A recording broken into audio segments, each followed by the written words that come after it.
ಗಣಪತೆ ಪರಿಪೂರಣ வாழ்வருள்வாயே ಪ್ರಭೋ ಗಣಪತೆ ಗಣಪತೆ ಗಣಪತೆ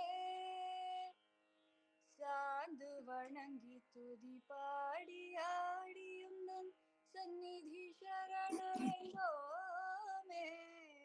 சாந்த சித்த சௌபாகியம் யாவையும் சந்தருள் சத்குரு நீயே தந்தருள் சத்குரு நீயே பிரபு ಗಣಪತೆ ಗಣಪತೆ ಗಣಪತೆ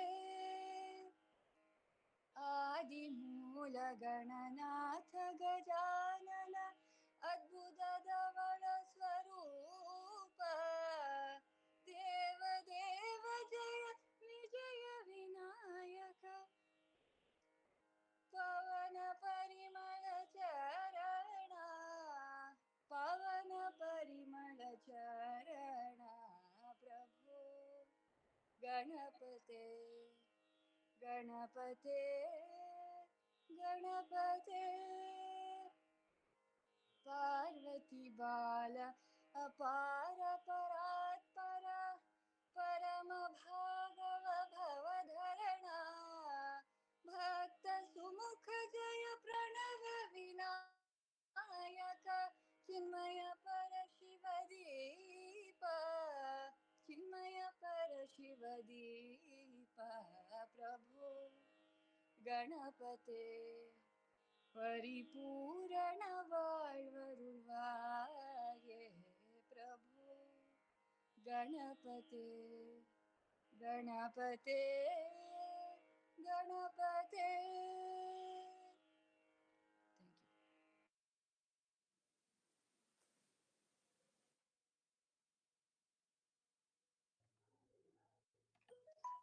ಯು.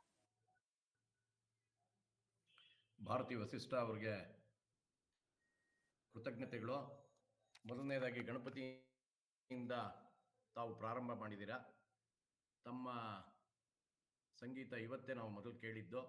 ಆಮೇಲೆ ಇವತ್ತು ಗಣಪತಿ ವೆಂಕಟರಮಣ ಹೆಗಡೆ ಅವರು ನಮ್ಮ ಜೊತೆ ಇದ್ದಾರೆ.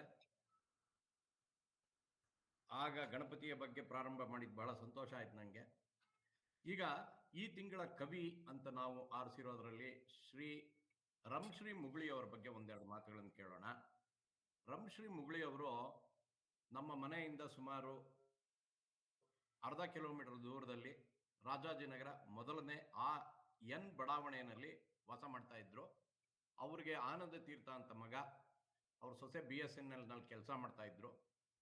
ನನಗೆ ರಂಶ್ರೀ ಮುಗುಳಿ ಅಂತ ಹೇಳಿದ್ರೆ ಸಾಹಿತ್ಯದಲ್ಲೂ ವಿಮರ್ಶೆ ಮತ್ತೆ ಕನ್ನಡ ಸಾಹಿತ್ಯ ಚರಿತ್ರೆ ಜ್ಞಾಪಕ ಬರುತ್ತೆ. ಯಾಕಂತ ಹೇಳಿದ್ರೆ ಅವರ ಕನ್ನಡ ಸಾಹಿತ್ಯ ಚರಿತ್ರೆ ಓದೆ ನಾನು ಕನ್ನಡ ಸಾಹಿತ್ಯದ ಬಗ್ಗೆ ಸಾಕಷ್ಟು ತಿಳ್ಕೊಂಡೆ. ಅಷ್ಟು ಉತ್ತಮವಾದ ಪುಸ್ತಕ ಅದು. ಅದಕ್ಕೆ ಕೇಂದ್ರ ಸಾಹಿತ್ಯ ಅಕಾಡೆಮಿ ಪ್ರಶಸ್ತಿನೂ ಬಂದಿದೆ. ಅವ್ರಿಗೆ ಡಿಲಿಟ್ ಮಹಾರಾಷ್ಟ್ರದಲ್ಲಿ ಪುಣೆನಲ್ಲಿ ಕೊಟ್ಟರು. ಅಂಥ ದೊಡ್ಡ ವ್ಯಕ್ತಿ. ಅವರ ಕನ್ನಡ ಸೊಗಸಾದ ಭಾಷೆ, ಅವರು ಮಾತನಾಡುವ ರೀತಿ, ಅವರು ಇದ್ದ ರೀತಿ, ಅವರ ಸರಳತೆ ಎಂದೆಂದಿಗೂ ನನಗೆ ನೆನಪಿನಲ್ಲಿ ಉಳಿಯುತ್ತೆ. ನನಗೆ ಸೌಭಾಗ್ಯ ಅಂದರೆ ಅವ್ರ ಜೊತೆ ಮಾತನಾಡೋದು, ಅವ್ರ ಜೊತೆ ಕೆಲವು ವಿಮರ್ಶೆಗಳನ್ನು ಹಂಚ್ಕೊಳ್ಳೋದು, ಇವೆಲ್ಲ ನನಗೆ ಅವಕಾಶ ಸಿಕ್ತು. ರಂಶ್ರೀ ಮುಗುಳಿ ಅವರು 15 ಜುಲೈ 1904 ಧಾರವಾಡ ಜಿಲ್ಲೆ ಹೊಳೆ ಆಲೂರು ಗ್ರಾಮದಲ್ಲಿ ಜನಿಸಿದ್ರು. ತಂದೆ ಶ್ರೀನಿವಾಸ ಮುಗುಳಿ, ತಾಯಿ ಕಮಲಾಬಾಯಿ. ಮುಗುಳಿ ಅವರು ವಿದ್ಯಾಭ್ಯಾಸನ ಬಾಗಲಕೋಟೆ, ಬಿಜಾಪುರ ಮಾಡಿದ್ರು. BA ಧಾರವಾಡದಲ್ಲಿ ಮಾಡಿದ್ರು.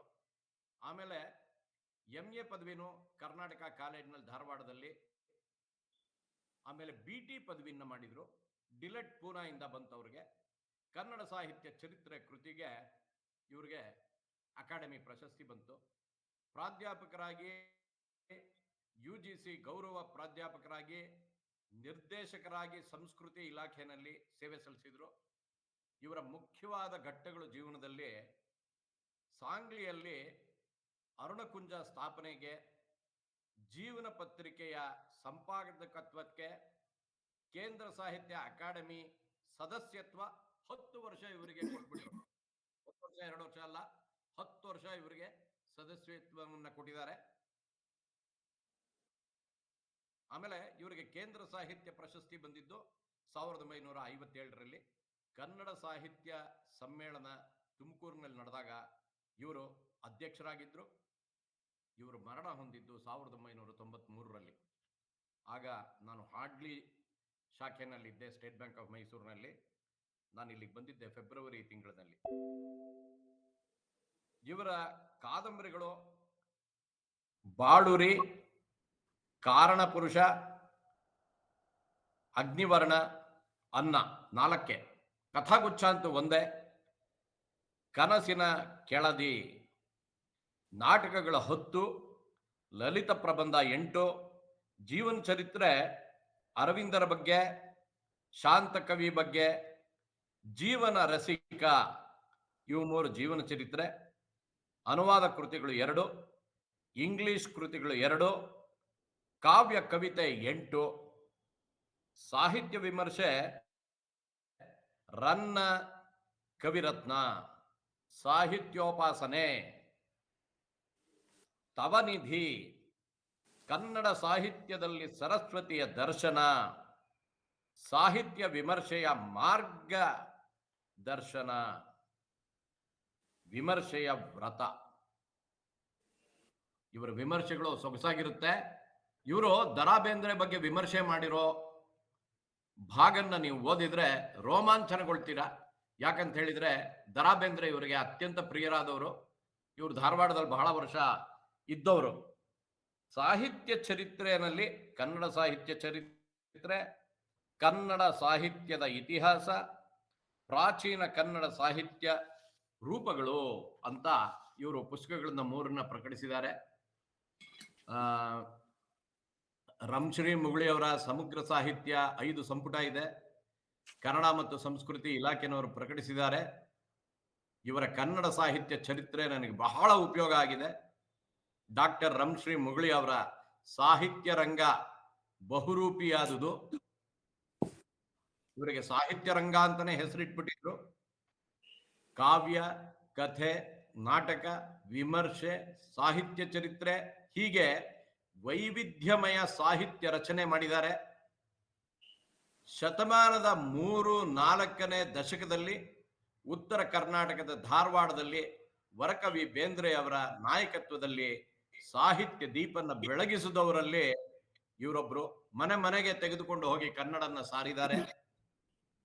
ಇವರ ಅಕ್ಷರ ಲೋಕದ ಬೆಳಕನ್ನ ಮುಟ್ಟಿಸಿದ ಗೆಳೆಯರ ಗುಂಪಿನ ಶೋಧನೆಯಲ್ಲಿ ಡಾಕ್ಟರ್ ರಮ್ಶ್ರೀ ಮುಗುಳಿ ಅವರು ಒಂದು ಪ್ರಮುಖ ಹೆಸರು. ರಸಿಕರಂದ ರಂಗ ಎಂದೇ ಇವರು ಖ್ಯಾತಿ ಪಡೆದಿದ್ರು. ಅವರ ಸಮಸ್ತ ವಿಮರ್ಶೆಯ ಬಗ್ಗೆ ಒಂದು ಲೇಖನ ನಾನು ಅಧ್ಯಯನ ಮಾಡಿದೆ. ಈ ಪದವೇ ಗೊತ್ತಿರಲಿಲ್ಲ, ಸಮಸ್ತ ವಿಮರ್ಶೆ ಅಂತ. ಆದ್ರೆ ನನಗೆ 10 ಪುಟಗಳ ಈ ಸಮಗ್ರ ಬರಹ ಓದಿ ಅಚ್ಚರಿಯಾಯಿತು. ಪಂಪ ಭಾರತದಲ್ಲಿ ದ್ರೌಪದಿಗೆ ಪಂಚಪತಿಗಳನ್ನ ತೆಗೆದು ಹಾಕ್ಬಿಟ್ಟು ಅರ್ಜುನ ಒಬ್ಬನೇ ಪತಿ ಅಂತ ಚಿತ್ರಿಸಿದೆ. ಸಂಭಾವ್ಯ ಪರಿಣಾಮಗಳನ್ನು ಗಮನದಲ್ಲಿ ಇರಿಸಿಕೊಳ್ಳದೆ ಈ ವ್ಯತ್ಯಾಸವನ್ನು ಮಾಡಿದಾಗ, ಮುಂದುವರೆದಾಗ ಆ ಕೃತಿ ಹೇಗಿರುತ್ತೆ ಅಂತ ಅನೇಕ ವಿಮರ್ಶಕರು ತಿಳಿಸಿದ್ದಾರೆ. ಇನ್ನು ಅವನು ಮಾಡಲಿಲ್ಲ, ಹೀಗಾಗಿ ಕಥನ ಸುಸಂಗತಿಗೆ ಬಾಧೆಯುಂಟಾಯಿತು, ಅವನು ಇನ್ನಷ್ಟು ಯೋಚಿಸಬೇಕಾಗಿತ್ತು ಈ ಬದಲಾವಣೆ ಮಾಡುವಾಗ ಅಂತ ಜನ ಅವರ ಬಗ್ಗೆ ವಿಮರ್ಶೆ ಮಾಡಿದ್ದಾರೆ. ಹೀಗಾಗಿ ಕಥನ ಸುಸಂಗತಿಗೆ ಬಾಧೆ ಉಂಟಾಗಿದೆ ಅಂದರೆ ಕಥನ ವಿಸಂಗತಿಯ ಮೂಲಕ ಸಮಗ್ರೀಕರಣದಲ್ಲಿ ಕೊರತೆ ತಲೆದೋರಿದೆ ಎಂಬ ಮಾತನ್ನ ವಿಮರ್ಶಕರು ಎತ್ತಿ ಹಿಡಿದಿದ್ದಾರೆ. ಆದರೆ ಪಂಪ ಭಾರತವನ್ನ ಒಂದೇ ಈ ಒಂದು ವಿಚಾರದಲ್ಲೇ ತುಚ್ಛೀಕರಿಸೋದು ತಪ್ಪಾಗತ್ತೆ. ಕೆಲವೇ ಭಾಗಗಳನ್ನು ತೆಗೆದುಕೊಂಡು ವಿಮರ್ಶೆಯನ್ನ ಮಾಡಿದರೆ ವ್ಯಕ್ತಿಗೆ ಸಮಗ್ರೀಕರಣ ಬೆಲೆ ಕೊಡಬೇಕು. ಸಮಗ್ರೀಕರಣ ಬಹಳ ಮುಖ್ಯ. ಸಮಷ್ಟ ವಿಮರ್ಶೆ ಅಂತ ಹೇಳಿದರೆ ಸಂಪೂರ್ಣವಾಗಿ ಒಂದು ಕೃತಿಯನ್ನು ಓದಿ ಅದರಲ್ಲಿ ಒಳ್ಳೆಯದು ಕೆಟ್ಟದ್ದು ಎಲ್ಲ ತೆಗೆದುಕೊಂಡು ಅದರಲ್ಲಿ ಯಾವ ರೀತಿ ಮುಂದುವರೆದಿದೆ, ಯಾವುದೋ ಒಂದು ವಿಚಾರ ತಗೊಂಡು ಹೊಗಳೋದಾಗ್ಲಿ ತೆಗೊಳ್ಳೋದಾಗ್ಲಿ ತಪ್ಪು. ಅದರ ವಿಮರ್ಶೆ ಅದರ ಬಗ್ಗೆ ಮಾಡಬೇಕು ಅನ್ನೋ ವಿಚಾರನ 10 ಪುಟಗಳಲ್ಲಿ ಅವರು ಬರೆದಿದ್ದಾರೆ. ಅದನ್ನು ಓದಿ ನನಗೆ ಬಹಳ ಆಶ್ಚರ್ಯ ಆಯಿತು. ಅಷ್ಟೊಂದು ಯೋಚನೆ ನನಗೆ ಬಂದಿರಲಿಲ್ಲ. ಭರತೇಶ ವೈಭವದಲ್ಲಿ ಅವನ ಯೋಗ ಜೋಗಗಳನ್ನೇ ವಿಸ್ತರಿಸಿ ವಿಮರ್ಶೆ ಮಾಡಿದ್ದಾರೆ. ಆಮೇಲೆ ಇಲ್ಲಿ ಸಮಷ್ಟಿ ವಿಮರ್ಶೆ ಅಗತ್ಯ. ಎತ್ತರದ ಬರಹಗಳನ್ನ, ಮೌಲ್ಯಾಧಾರಿತ ಬರಹಗಳನ್ನ ರಂಶ್ರೀ ಮುಗುಳಿ ಅವರು ಕನ್ನಡ ಸಾಹಿತ್ಯಕ್ಕೆ ನೀಡಿದ್ದಾರೆ ಅಂದರೆ ತಪ್ಪಾಗಲಾರದು. ಅಂಥ ರಂಶ್ರೀ ಮುಗುಳಿ ಅವರ ಬಗ್ಗೆ ತಿಳಿಸಕ್ಕೆ ನನಗೆ ಬಹಳ ಸಂತೋಷ ಆಗುತ್ತೆ. ಇದು ನಾನು ಮಾತನಾಡಬೇಕು ಅಂತಿದ್ದ ಲೇಖಕರ ಬಗ್ಗೆ. ಇನ್ನು ಇವತ್ತು ನಾವೆಲ್ಲ ಕಾದಿರೋದೇನು ಅಂತ ಹೇಳಿದ್ರೆ ರಾಘವಾಂಕನ ಬಗ್ಗೆ ತಿಳಿದುಕೊಳ್ಳೋಣ ಅಂತ. ಹಳೆಗನ್ನಡ ಕವಿಗಳನ್ನ ಪರಿಚಯ ಮಾಡಕ್ಕೆ ಪ್ರಾರಂಭ ಮಾಡಬೇಕು ಅನ್ಕೊಂಡಾಗ ನನಗೆ ಮೊದಲು ಯೋಚನೆ ಬಂದಿದ್ದು ಗಣಪತಿ ವೆಂಕಟರಮಣ ಹೆಗಡೆಯವರು. ಇಂದಿನ ಮುಖ್ಯ ಪ್ರವಚಕರಾದ ಶ್ರೀ ಗಣಪತಿ ವೆಂಕಟರಮಣ ಹೆಗಡೆಯವರನ್ನ ಪರಿಚಯಿಸಕ್ಕೆ ನಾನು ಸಂತೋಷ ಪಡ್ತೀನಿ. ಮಾನ್ಯರು ನನಗೆ ಸಮನ್ವಯ ಸಮಿತಿ ಕನ್ನಡವೇ ಸತ್ಯ ಬಳಗದಲ್ಲಿ ಪರಿಚಯವಾದರು.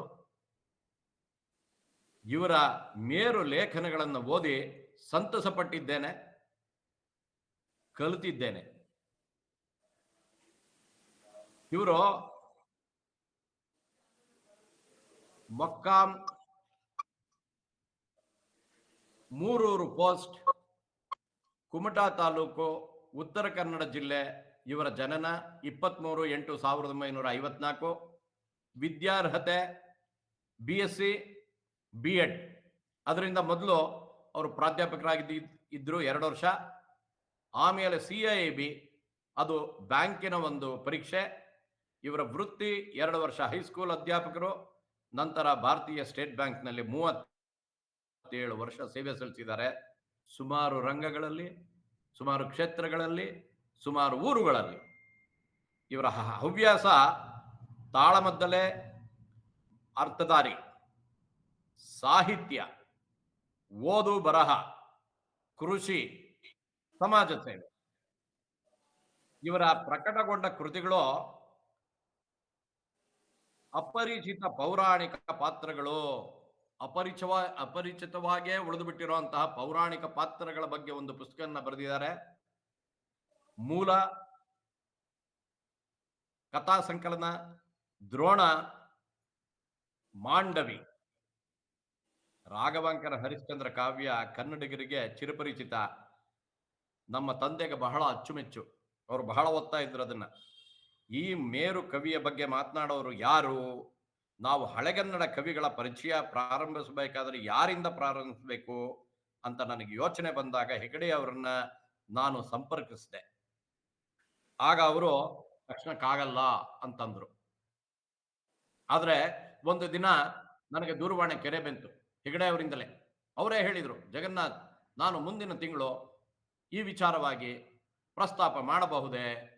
ಸ್ವಾಮಿ, ನಾವು ನಿಮಗೆ ಕಾಯ್ತಾ ಇದ್ದೀವಿ. ನಮ್ಮ ಪುಣ್ಯ, ನಮ್ಮ ಸೌಭಾಗ್ಯ, ನೀವು ಯಾವತ್ತು ಈ ಭಾಷಣವನ್ನು ಮಾಡ್ತೀರಾ ನಮಗೆ ತಿಳಿಸಿ, ನಾವು ಕಾಯ್ತಾ ಇದ್ದೀವಿ ಅಂತ ಹೇಳಿದೆ. ಇವತ್ತು ಅವ್ರು ಬಂದಿದ್ದಾರೆ. ಅವರ ಪರಿಚಯ ಮಾಡಕ್ಕೆ ನನಗೆ ಸಂತೋಷ ಆಗುತ್ತೆ. ಅಂತ ಹಿರಿಯ ವ್ಯಕ್ತಿ ನಮ್ಮೊಡನೆ ಸೇರಿ ಇಂದು ನಮಗೆ ರಾಘವಾಂಕನ ಬಗ್ಗೆ ತಿಳಿಸ್ಕೊಳ್ತಾ ಇರೋದು ನಮ್ಮ ನಿಜವಾಗ್ಲೂ ಸುಕೃತ. ಅವರನ್ನ ಸ್ವಾಗತಿಸ್ತೇನೆ. ತಾವು ದಯವಿಟ್ಟು ಮಾತಾಡಬೇಕು ಅಂತ ಪ್ರಾರ್ಥನೆ. ಎಲ್ಲರಿಗೂ ನಮಸ್ಕಾರ. ಯಾಕೋ ನನ್ನನ್ನ ಅತಿಯಾಗಿ ಹೆಚ್ಚು ಹೊಗಳಿದ್ದು ಅಂತ ನನಗೆ ಅನ್ನಿಸ್ತಾ ಇದೆ. ಇರ್ಲಿ, ಇವತ್ತಿನ ದಿನ ಗುರು ಪೂರ್ಣಿಮಾ. ಪ್ರಪಂಚದ ಸಕಲ ಗುರು ಪರಂಪರೆಯನ್ನ ಮೊದಲು ನಮಸ್ಕರಿಸಿ ಮಾತಿಗೆ ಪ್ರಾರಂಭಿಸ್ತೇನೆ ನಾನು. ಅಜ್ಞಾನತಿಮಿರಾಂಧಸ್ಯ ಜ್ಞಾನಾಂಜನ ಶಲಾಕಯ ಚಕ್ಷುರುನ್ಮೀಲಿತಂ ಯೇನ ತಸ್ಮೈ ಶ್ರೀ ಗುರವೇ ನಮಃ. ಶ್ರುತಿ ಸ್ಮೃತಿ ಪುರಾಣಾನಾಂ ಆಲಯಂ ಕರುಣಾಲಯಂ ನಮಾಮಿ ಭಗವತ್ಪಾದಂ ಶಂಕರಂ ಲೋಕಶಂಕರಂ. ಕೈಲಾಸ ಶಿಖರೇ ರಮ್ಯೆ ಶಂಕರಸ್ಯ ಶಿವಾಲಯೇ ದೇವತಾಸ್ತತ್ರ ಮೋದಂತೆ ತನ್ಮೇ ಶಿವಸಂಕಲ್ಪಮಸ್ತು. ವಂದೇ ಶಂಭುಮಾಪತಿಂ ಸುರಗುರುಂ ವಂದೇ ಜಗತ್ಕಾರಣಂ ವಂದೇ ಪನ್ನಗಭೂಷಣಂ ಮೃಗಮದಾಮೋದಾಂಕಿತಂ ಚಂದನಂ ವಂದೇ ಸೂರ್ಯಶಶಾಂಕಿ ವನ್ನಿನಯನಂ ವದನಂ ವಂದೇ ಮುಕುಂದ ಪ್ರಿಯಂ ವಂದೇ ಭಕ್ತಜನಾಶ್ರಿಯಂ ಚ ವರದಂ ವಂದೇ ಶಿವಂ ಶಂಕರಂ. ಶ್ರೀಪತಿಗೆ ಸೊಬಗ, ಉಡುಪತಿಗೆ ಶಾಂತಿಯನು, ವಾಣಿಪತಿಗೆ ಚಾತುರ್ಯವನ್ನು, ದಿವಸ್ಪತಿಗೆ ಪ್ರತಾಪಮಂ, ಸುರಪತಿಗೆ ಭೋಗಮಂ, ರತಿಪತಿಗೆ ಮೂಲೋಕವಾವರಿಸುವ ರೂಪಂ, ಸರಿತ್ಪತಿಗೆ ಗಂಭೀರತೆಯನ್ನು, ಸ್ವಾಹಾಪತಿಗೆ ತೇಜಮಂ ಕೊಟ್ಟ ಗುರುಮೂರ್ತಿ ಪಂಪಾಪತಿ ವಿರೂಪಾಕ್ಷ ನಮಗಿಷ್ಟ ಸಿದ್ಧಿಯಂ ಮಾಳಕೆ ಸಂತೋಷದಿಂದ. ಜಗನ್ನಾಥರು ಪ್ರಾಸ್ತಾವಿಕವಾಗಿ ಮಾತನಾಡಬೇಕಾದ್ರೆ ರಂಶಿ ಮುಗುಳಿಯವರ ಸಲುವಾಗಿ ಮಾತಾಡಿದರು. ಅದರಲ್ಲಿ ಪ್ರಾರಂಭದಲ್ಲಿ ಪಂಪನ ಕುರಿತಾಗಿ ಹೇಳಿದ್ರು. ಪಂಪನ ಕೃತಿ ಯಾವುದಿದೆಯೋ ವೀರಕೇಸರಿಯನ್ನ ಹೊಗಳಿ ಹೇಳಿದಂತಹ ವಿಷಯ ಅದು. ಅವನ ಪಂಪ ಭಾರತ ಎನ್ನುವಂತಹದ್ದು. ಅದನ್ನೇ ವಿಕ್ರಮಾರ್ಜುನ ವಿಜಯ ಎನ್ನುವುದಾಗಿ ಹೇಳ್ತೇವೆ. ಯಾವುದೇ ಒಬ್ಬ ಕವಿ ಇರಲಿ, ಕವಿಗೆ ಎರಡು ರೀತಿಯಿಂದ ಅವ ಕಾವ್ಯವನ್ನು ರಚಿಸ್ತಾನೆ. ಒಂದು ವಸ್ತುನಿಷ್ಠವಾದದ್ದು, ಇನ್ನೊಂದು ಭಾವನಿಷ್ಠವಾದದ್ದು. ಭಾವನಿಷ್ಠವಾದಂತಹ ಒಂದು ಕೃತಿಗೆ ಆ ಕೃತಿಕಾರನಿಗೆ, ಕವಿಗೆ ಒಂದು ಸ್ವಾತಂತ್ರ್ಯ ಇರ್ತದೆ. ಅವ ಏನನ್ನ ಯಥಾಸ್ಮೇ ರೋಚತೆ ವಿಶ್ವಂ ತತೇದಂ ಪರಿವರ್ತತೆ.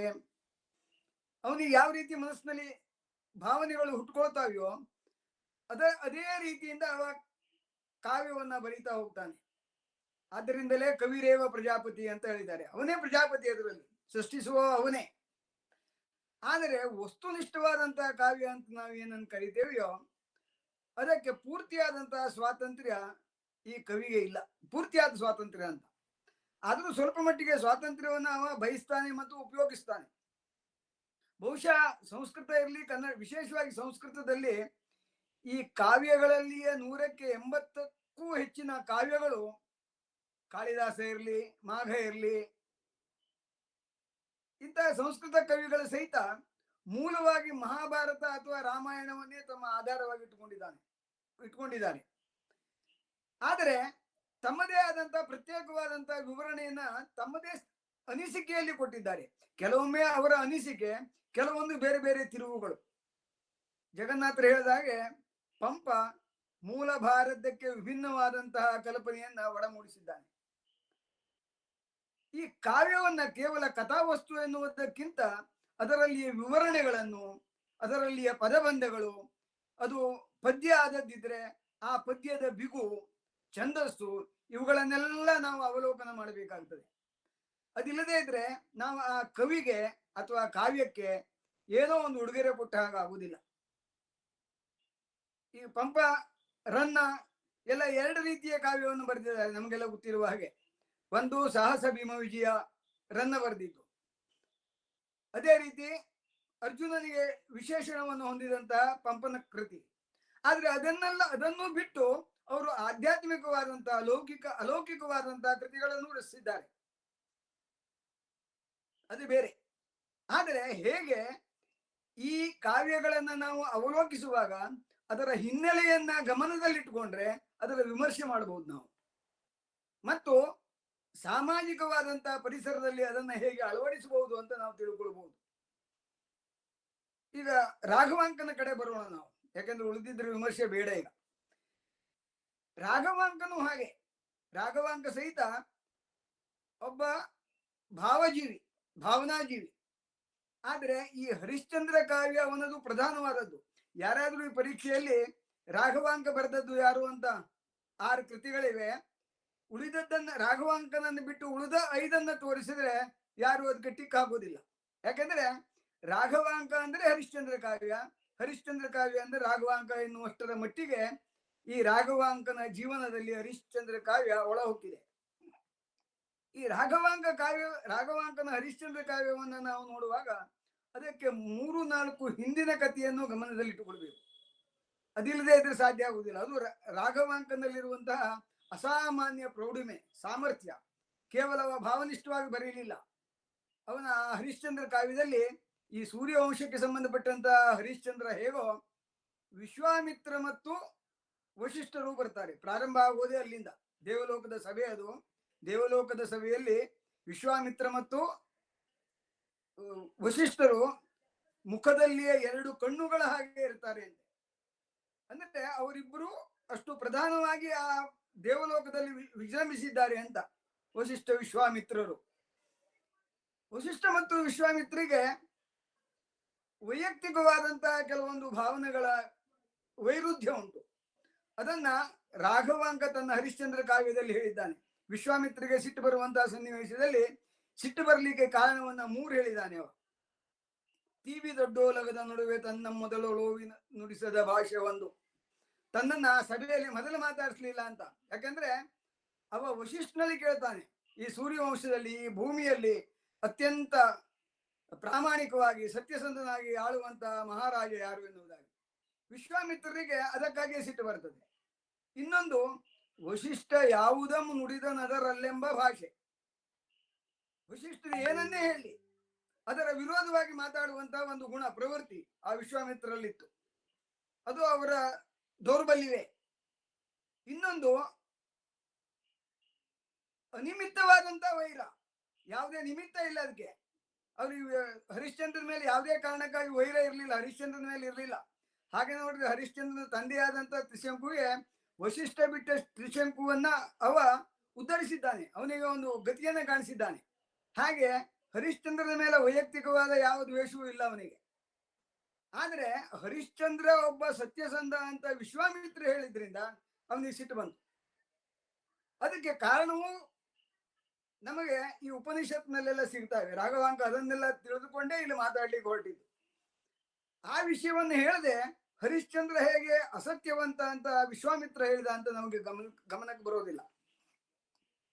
ಈ ಹರಿಶ್ಚಂದ್ರನಿಗೆ ಒಬ್ಬ ಮಗ ಇದ್ದ, ಲೋಹಿತಾಶ್ವ ಅಥವಾ ರೋಹಿತಾಶ್ವ ಅಂತ.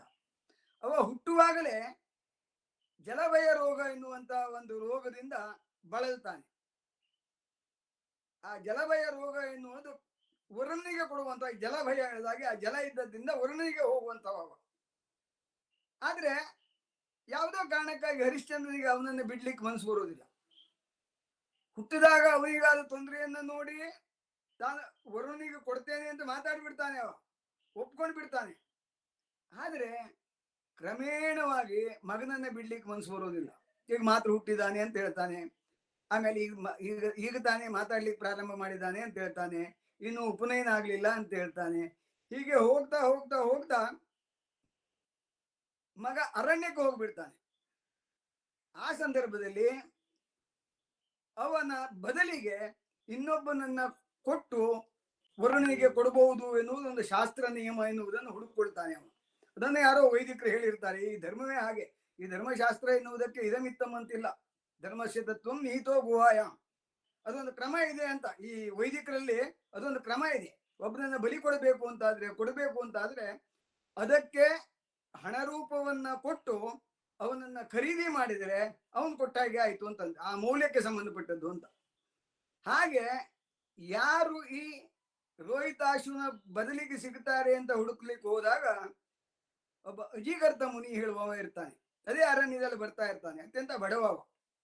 ಅವ ತನ್ನ ಹೆಂಡತಿ ಹಾಗೂ 3 ಮಕ್ಕಳ ಜೊತೆಯಲ್ಲಿ ಬರ್ತಾ ಇರ್ತಾನೆ.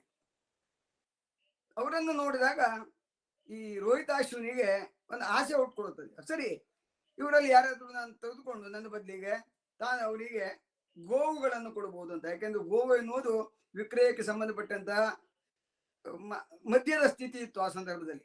ನಾವೀಗ ರೂಪಾಯಿ ಅಂತ ಏನ್ ಹೇಳ್ತೀವೋ ಹಾಗೆ ಗೋವಿತ್ತು ಆ ಸಂದರ್ಭದಲ್ಲಿ.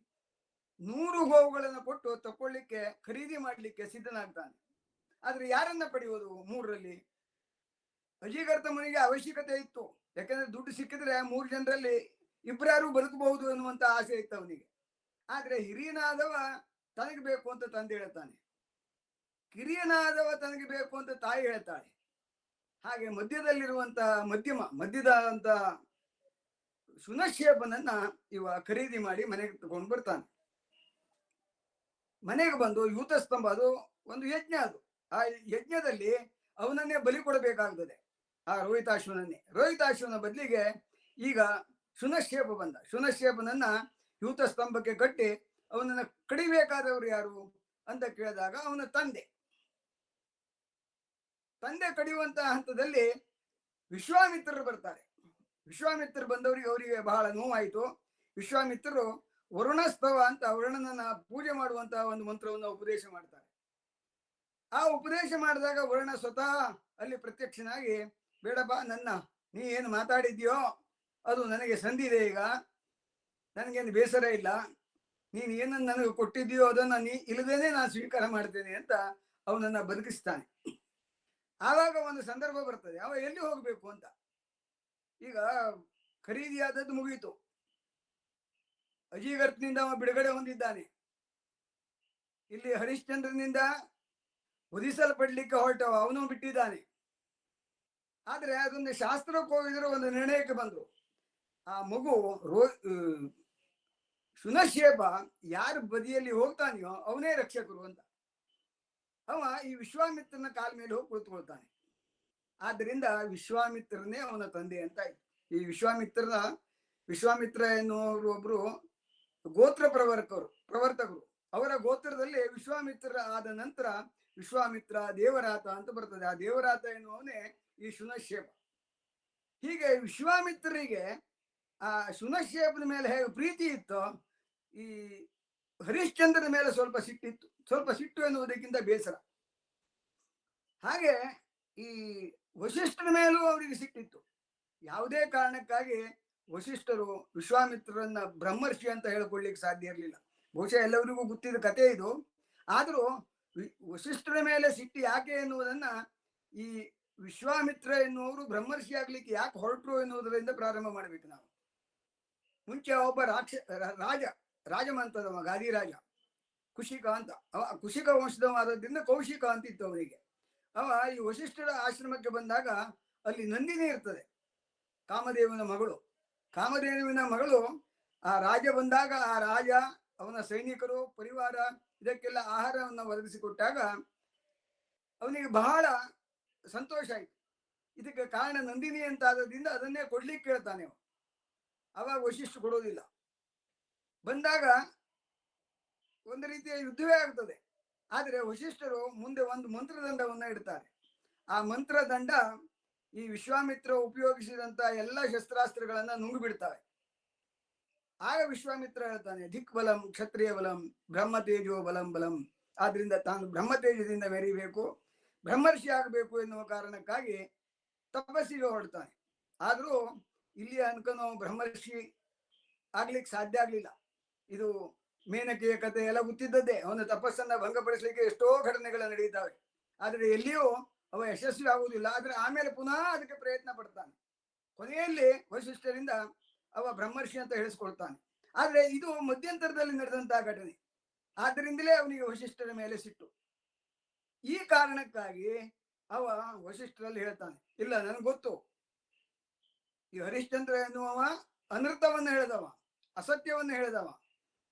ಆವಾಗ ವಶಿಷ್ಠರು ಹೇಳ್ತಾರೆ, ಇಲ್ಲ, ಹಾಗೆ ಸಾಧ್ಯ ಇಲ್ಲ, ನೀವು ನೋಡಿ, ನಾನು ಪುನಃ ಇವನಲ್ಲಿ ಅಸತ್ಯ ಹೇಗಿದೆ ಎನ್ನುವುದನ್ನು ತೋರಿಸ್ತೇನೆ ಎನ್ನುವುದಾಗಿ. ಹಾಗೆ ಕೆಲವೊಂದು ಮಾತುಕತೆಗಳು ನಡೀತವೆ. ವಿಶ್ವಾಮಿತ್ರರು ಮತ್ತು ವಶಿಷ್ಠರ ನಡುವೆ ನಡೆದಂತಹ ಮಾತುಕತೆಗಳು ಅತ್ಯಂತ ರಮಣೀಯವಾದದ್ದು, ಅತ್ಯಂತ ಸುಂದರವಾಗಿ ಕೇಳಲಿಕ್ಕೆ ಸಾಧ್ಯ ಆಗುವಂತಹದ್ದು. ನಾನು ಒಂದೆರಡು ಪದ್ಯವನ್ನ ಇಲ್ಲಿ ಹೇಳೋದಿದ್ರೆ,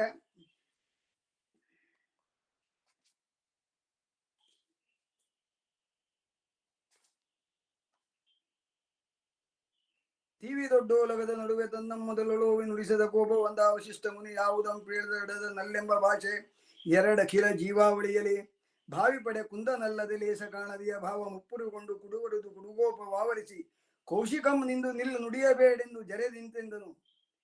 ಅವಾಗ ಅವ ಹೇಳ್ತಾನೆ, ಅಲ್ಲಿ ಬೇಸರದೆ ಕೇಳುವ ದೇವೇಂದ್ರನುಂಟೆಂದಿಂತು ಹೇಸ ಡಕಟಕಟ ಸೊರಹುವರೆ ವಾಸಿಷ್ಠಯನೆ ನಾ ಸೊರವಿದಾತ ನಮ ನದಿಕನಲ್ಲವೇ ಅಲ್ಲದನೆ ಹೇಳ್ ಮುನಿದ ಮೋರೆಯೋಳೆಂದ ರಾಶಿ ಹೊಂದುಂಟು ಅಧಿಕ ಅಹನೆನಲು ಹೊನ್ನ ಮಾತಿ ಸಭೆಯೋಳು ಏಕೆ ಸತ್ಯವೇ ಹೇಳಿನಲು ಸತ್ಯ ದೇಶವಂತ ನಾಳುವ ದೇಶದಳು ಕೇಳ್ದರಿಯೇ ನಿಂದ ವಿಶ್ವಾಮಿತ್ರನು.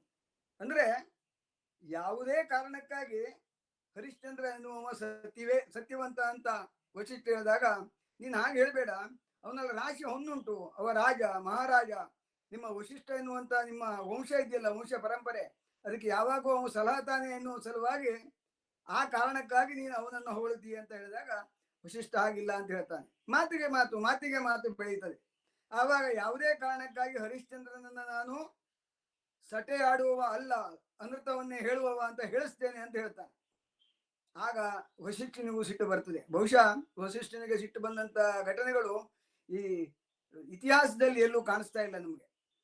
ಈ ಸಂದರ್ಭದಲ್ಲಿ ಅವ ಸಿಟ್ಟು ಬಂದ್ಕೊಂಡು ಹೇಳ್ತಾನೆ, ಒಮ್ಮೆ ನೀನು ಅಸತ್ಯವನ್ನ ಹೇಳಿಸಿದ್ದು ಸರಿ ಅಂತಾದ್ರೆ ನಾನು ಶಿಖೆಯನ್ನ ಕೆಡವಿ ನರಕಪಾಲದಲ್ಲಿ ಸುರೆಯನ್ನು ಕುಡಿಯುತ್ತಾ ದಕ್ಷಿಣ ದಿಕ್ಕಿಗೆ ಹೋಗ್ತೇನೆ ಅಂತ ಹೇಳ್ತಾನೆ. ಅಂದ್ರೆ ಅಷ್ಟು ಸಿಟ್ಟು ಬಂದೋಯ್ತು ಅವನಿಗೆ, ತನ್ನ ಶಿಷ್ಯರಾದಂತಹ ಹರಿಶ್ಚಂದ್ರನಿಗೆ ಮಾತಾಡ್ತಾನೆ ಅಂತ. ಆಗ ವಿಶ್ವಾಮಿತ್ರ ಹೇಳ್ತಾನೆ, ವಿಶ್ವಾಮಿತ್ರದಷ್ಟು ಘೋರವಾದದ್ದಲ್ಲ, ಒಮ್ಮೆ ಅವ ಸತ್ಯವನ್ನೇ ನುಡಿತಾನೆ ಅಂತ ಆದ್ರೆ ತಾನು 14 ಮನ್ವಂತರಗಳ ಪರ್ಯಂತ ಈ ದೇವಲೋಕಕ್ಕೆ ಕಾಲಿಡುವುದಿಲ್ಲ ಅಂತ ಹೇಳ್ತಾನೆ. ಅಲ್ಲಿಗೆ ಕತೆ ಮುಗಿಯುತ್ತದೆ, ಒಂದು ಅಂಕ. ಈ ಹರಿಶ್ಚಂದ್ರನ ಕಾವ್ಯವನ್ನೇ ನಾವು ತಾಸುಗಟ್ಟಲೆ ಹೇಳ್ಬಹುದು, ಆದ್ರೆ ಅಷ್ಟು ವಿಸ್ತಾರವಾಗಿ ಹೇಳಲಿಕ್ಕೆ ಹೋಗೋದಿಲ್ಲ, ಯಾಕೆಂದ್ರೆ ಮತ್ತೊಂದು 5 ಕಥೆಗಳನ್ನು ಸಂಕ್ಷಿಪ್ತವಾಗಿ ಹೇಳಬೇಕು. ಆದರೂ ಹರಿಶ್ಚಂದ್ರ ತಂದಂತಹ ಈ ಕಥೆಯಲ್ಲಿ, ಹರಿಶ್ಚಂದ್ರ ಕಾವ್ಯದಲ್ಲಿ ತಂದಂತಹ ರಾಘವಾಂಕ ತಂದಂತಹ ಕೆಲವೊಂದು ಘಟನೆಗಳು ಒಂದು ಹೊಸ ರೀತಿಯ ರಸೋತ್ಪತ್ತಿಗೆ ಕಾರಣ ಆಗ್ತವೆ. ಇದು ಸಹಜವಾಗಿ ಎಲ್ಲರೂ ತಿಳಿದಂತಹ ಘಟನೆ. ಇದಾದ್ಮೇಲೆ ಆ ಭೂಲೋಕದಲ್ಲಿದ್ದಂತ ಹರಿಶ್ಚಂದ್ರನಿಗೆ ವಶಿಷ್ಠ ಮುನಿಗೆ ಗೊತ್ತುಂಟು, ವಿಶ್ವಾಮಿತ್ರನಿಗೆ ಸಿಟ್ಟು ಬಂದಿದೆ, ವಿಶ್ವಾಮಿತ್ರ ಇವನಿಗೆ ತೊಂದರೆ ಕೊಡ್ತಾನೆ ಅಂತ. ಆದ್ರೆ ಯಾವುದೇ ಕಾರಣಕ್ಕಾಗಿ ಅದನ್ನು ಹರಿಶ್ಚಂದ್ರನಿಗೆ ಹೇಳುವಾಗಿಲ್ಲ. ವಿಶ್ವಾಮಿತ್ರ ತನ್ನ ಬ್ರಾಹ್ಮಣರನ್ನ ಪ್ರಚೋದಿಸಿ ಒಂದು ದೊಡ್ಡದಾದಂತಹ ಯಾಗವನ್ನ ಮಾಡ್ಲಿಕ್ಕೆ ಹರಿಶ್ಚಂದ್ರನಲ್ಲಿ ಕಳಿಸ್ತಾನೆ. ನಾನು ಸ್ವಲ್ಪ ಸಂಕ್ಷಿಪ್ತವಾಗಿ ಹೇಳ್ತಾ ಹೋಗ್ತೇನೆ. ಆ ಸಂದರ್ಭದಲ್ಲಿ ಯಜ್ಞ ನಡೆಯುತ್ತಿರುವಂತಹ ಸನ್ನಿವೇಶದಲ್ಲಿ ಎಲ್ಲರಿಗೂ ಬೇಕಾದದ್ದನ್ನು ಕೊಡ್ತಾನೆ. ವಿಶ್ವಾಮಿತ್ರ ಒಂದು ಆನೆಯ ಮೇಲೆ ಚಿಮ್ಮಿದಾಗ ಎಷ್ಟು ದೊಡ್ಡದಾದಂತಹ ಹೊನ್ನ ರಾಶಿ ಆಗ್ತದೆಯೋ ಆ ಹೊನ್ನ ರಾಶಿಯನ್ನ ತನಗೆ ಕೊಡಬೇಕು ಅಂತ ಹೇಳ್ತಾನೆ.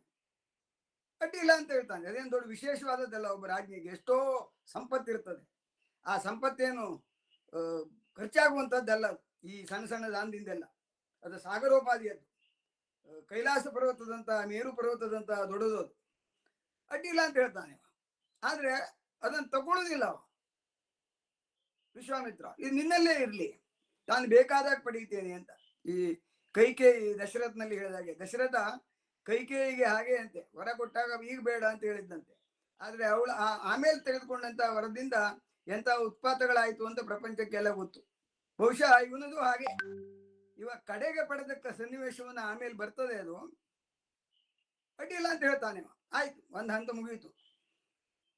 ಆಮೇಲೆ ಬೇಕಂತ ವಿಶ್ವಾಮಿತ್ರ ಮೃಗಗಳನ್ನ ಸೃಷ್ಟಿ ಮಾಡಿ ಮೃಗಯಾ ವಿಹಾರಕ್ಕೆ ಅಂತ ಹರಿಶ್ಚಂದ್ರನನ್ನ ಅರಣ್ಯ ಕರೆಸ್ಕೊಳ್ತಾನೆ.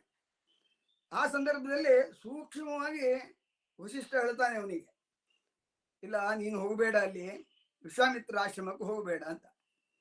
ಆದ್ರೂ ಹರಿಶ್ಚಂದ್ರನಿಗೆ ವಿಶೇಷ ಅಂತ ಕಾಣಲಿಲ್ಲ ಅದು ಹೊರಗಡೆ ಹೋಗುವುದಲ್ಲ. ಅದೇ ಸಂದರ್ಭದಲ್ಲಿ ಒಂದು ವರಾಹ ಬರ್ತದೆ. ವರಾಹ ಅಂತಂದ್ರೆ ಅದು ವಿಶ್ವಾಮಿತ್ರ ಸೃಷ್ಟಿಸಿ ಗಳಿಸಿದ್ದು. ಅದು ಬರುವಂತಹ ಸನ್ನಿವೇಶದಲ್ಲಿ ವಿಶ್ವಾಮಿತ್ರದ ಆಶ್ರಮದ ಸಮೀಪವೇ ಬರ್ತದೆ. ಅದು ಪಂಪಾ ಸರೋವರದ ಸಮೀಪದಲ್ಲಿದೆ ಎನ್ನುವುದಾಗಿ ರಾಘವಾಂಕ ಬರೆದಿದ್ದಾನೆ. ಇದು ಎಲ್ಲ ಕೆಲವೊಂದು ಅವನದೇ ಆದಂತಹ ಕಲ್ಪನೆ, ಇಲ್ಲದೆ ಮತ್ತೆಲ್ಲೂ ಇಲ್ಲ. ಇದು ಈ ಪಂಪಾ ಸರೋವರದ ಹತ್ರ ವಶಿಷ್ಠಾಶ್ರಮ ಇದೆ, ಅಲ್ಲಿಗೆ ವಿಶ್ವಾಮಿತ್ರ ಬಂದಿದ್ದಾನೆ ಹೇಳೋದು ಮತ್ತೆ ಯಾವ ಈ ಪುರಾಣದ ಹರಿಶ್ಚಂದ್ರನ ಕಥೆಯಲ್ಲೂ ಇಲ್ಲ. ಇಲ್ಲಿ ಒಂದು ವಿಶೇಷವಾಗಿ ತೆಗೆದುಕೊಂಡಿದ್ದಾನೆ. ಅಲ್ಲಿರೋದೆಲ್ಲ ಅಲ್ಲ ಅಯೋಧ್ಯೆ ಹಾಗೂ ಸಮೀಪದಂತಹ ಕಾಶಿ ಅಲ್ಲಿದೆ ಎನ್ನುವುದಾಗಿ ಹೇಳ್ತಾರೆ. ಇದನ್ನು ಹೊಸದಾಗಿ ತಗೊಂಡು ಬಂದಿದ್ದಾನೆ. ಯಾಕೆಂದ್ರೆ ಪಂಪಾ ಕ್ಷೇತ್ರ ಎನ್ನುವುದು ರಾಘವಾಂಕನಿಗೆ ಅಷ್ಟು ಪ್ರಿಯವಾದದ್ದು ಅಂತ, ಅದು ಅತ್ಯಂತ ಪ್ರಶಸ್ತವಾದಂತಹ ಸ್ಥಳ ಅಂತ. ಆಮೇಲೆ ವಿಶ್ವಾಮಿತ್ರನಿಗೆ ಸಿಟ್ಟು ಬಂದ್ಕೊಂಡು ಅವನ ಸಿಟ್ಟಿನಿಂದ ಗಾನರಾಣಿಯರು ಹುಟ್ಕೊಂಡು ಹಾಡು ಹೇಳುವಂಥವ್ರು, ಅವರನ್ನೇ ಹೊಲತಿಯರು ಅಂತ ಇಲ್ಲಿ ಸೂಚಿಸಿದ್ದಾರೆ. ಅವ್ರು ಯಾಕೆ ಹೊಲತಿಯರು ಅಂದ್ರೆ ವಿಶ್ವಾಮಿತ್ರನ ಸಿಟ್ಟಿನಿಂದ ಹುಟ್ಟಿದವರು. ಹಾಗಾದ್ರೆ ಯಾವ್ದದು? ವಿಶ್ವಾಮಿತ್ರನಾದಂತ ಮುನಿಗೆ ಸಿಟ್ಟು ಬಂದು ಹುಟ್ಟುಕೊಂಡ್ರೆ, ಯಾವ್ದಾದ್ರು ಹುಟ್ಟುಕೊಂಡ್ರೆ ಅದೇ ಹೊಲಸು ಅಂತ, ಹೊಲತಿ ಅಂತ.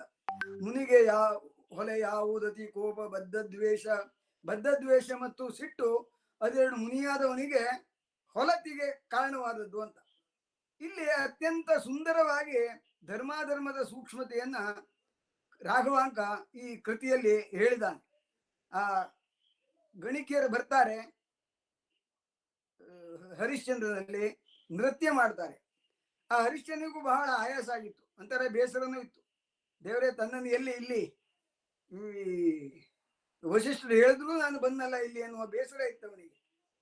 ಆ ಬೇಸರವನ್ನ ಕಳೀಲಿಕ್ಕೆ ಆಯ್ತಪ್ಪ ನೀವು ನೃತ್ಯವನ್ನು ಮಾಡಿ ಅಂತ ಹೇಳಿದಾಗ ಕೂತ್ಕೊಂಡ. ಬಹಳ ಸುಂದರವಾಗಿ ನೃತ್ಯವನ್ನು ಮಾಡಿದವು. ಇವನಿಗೆ ಬಹಳ ತೃಪ್ತಿ ಆಯ್ತು.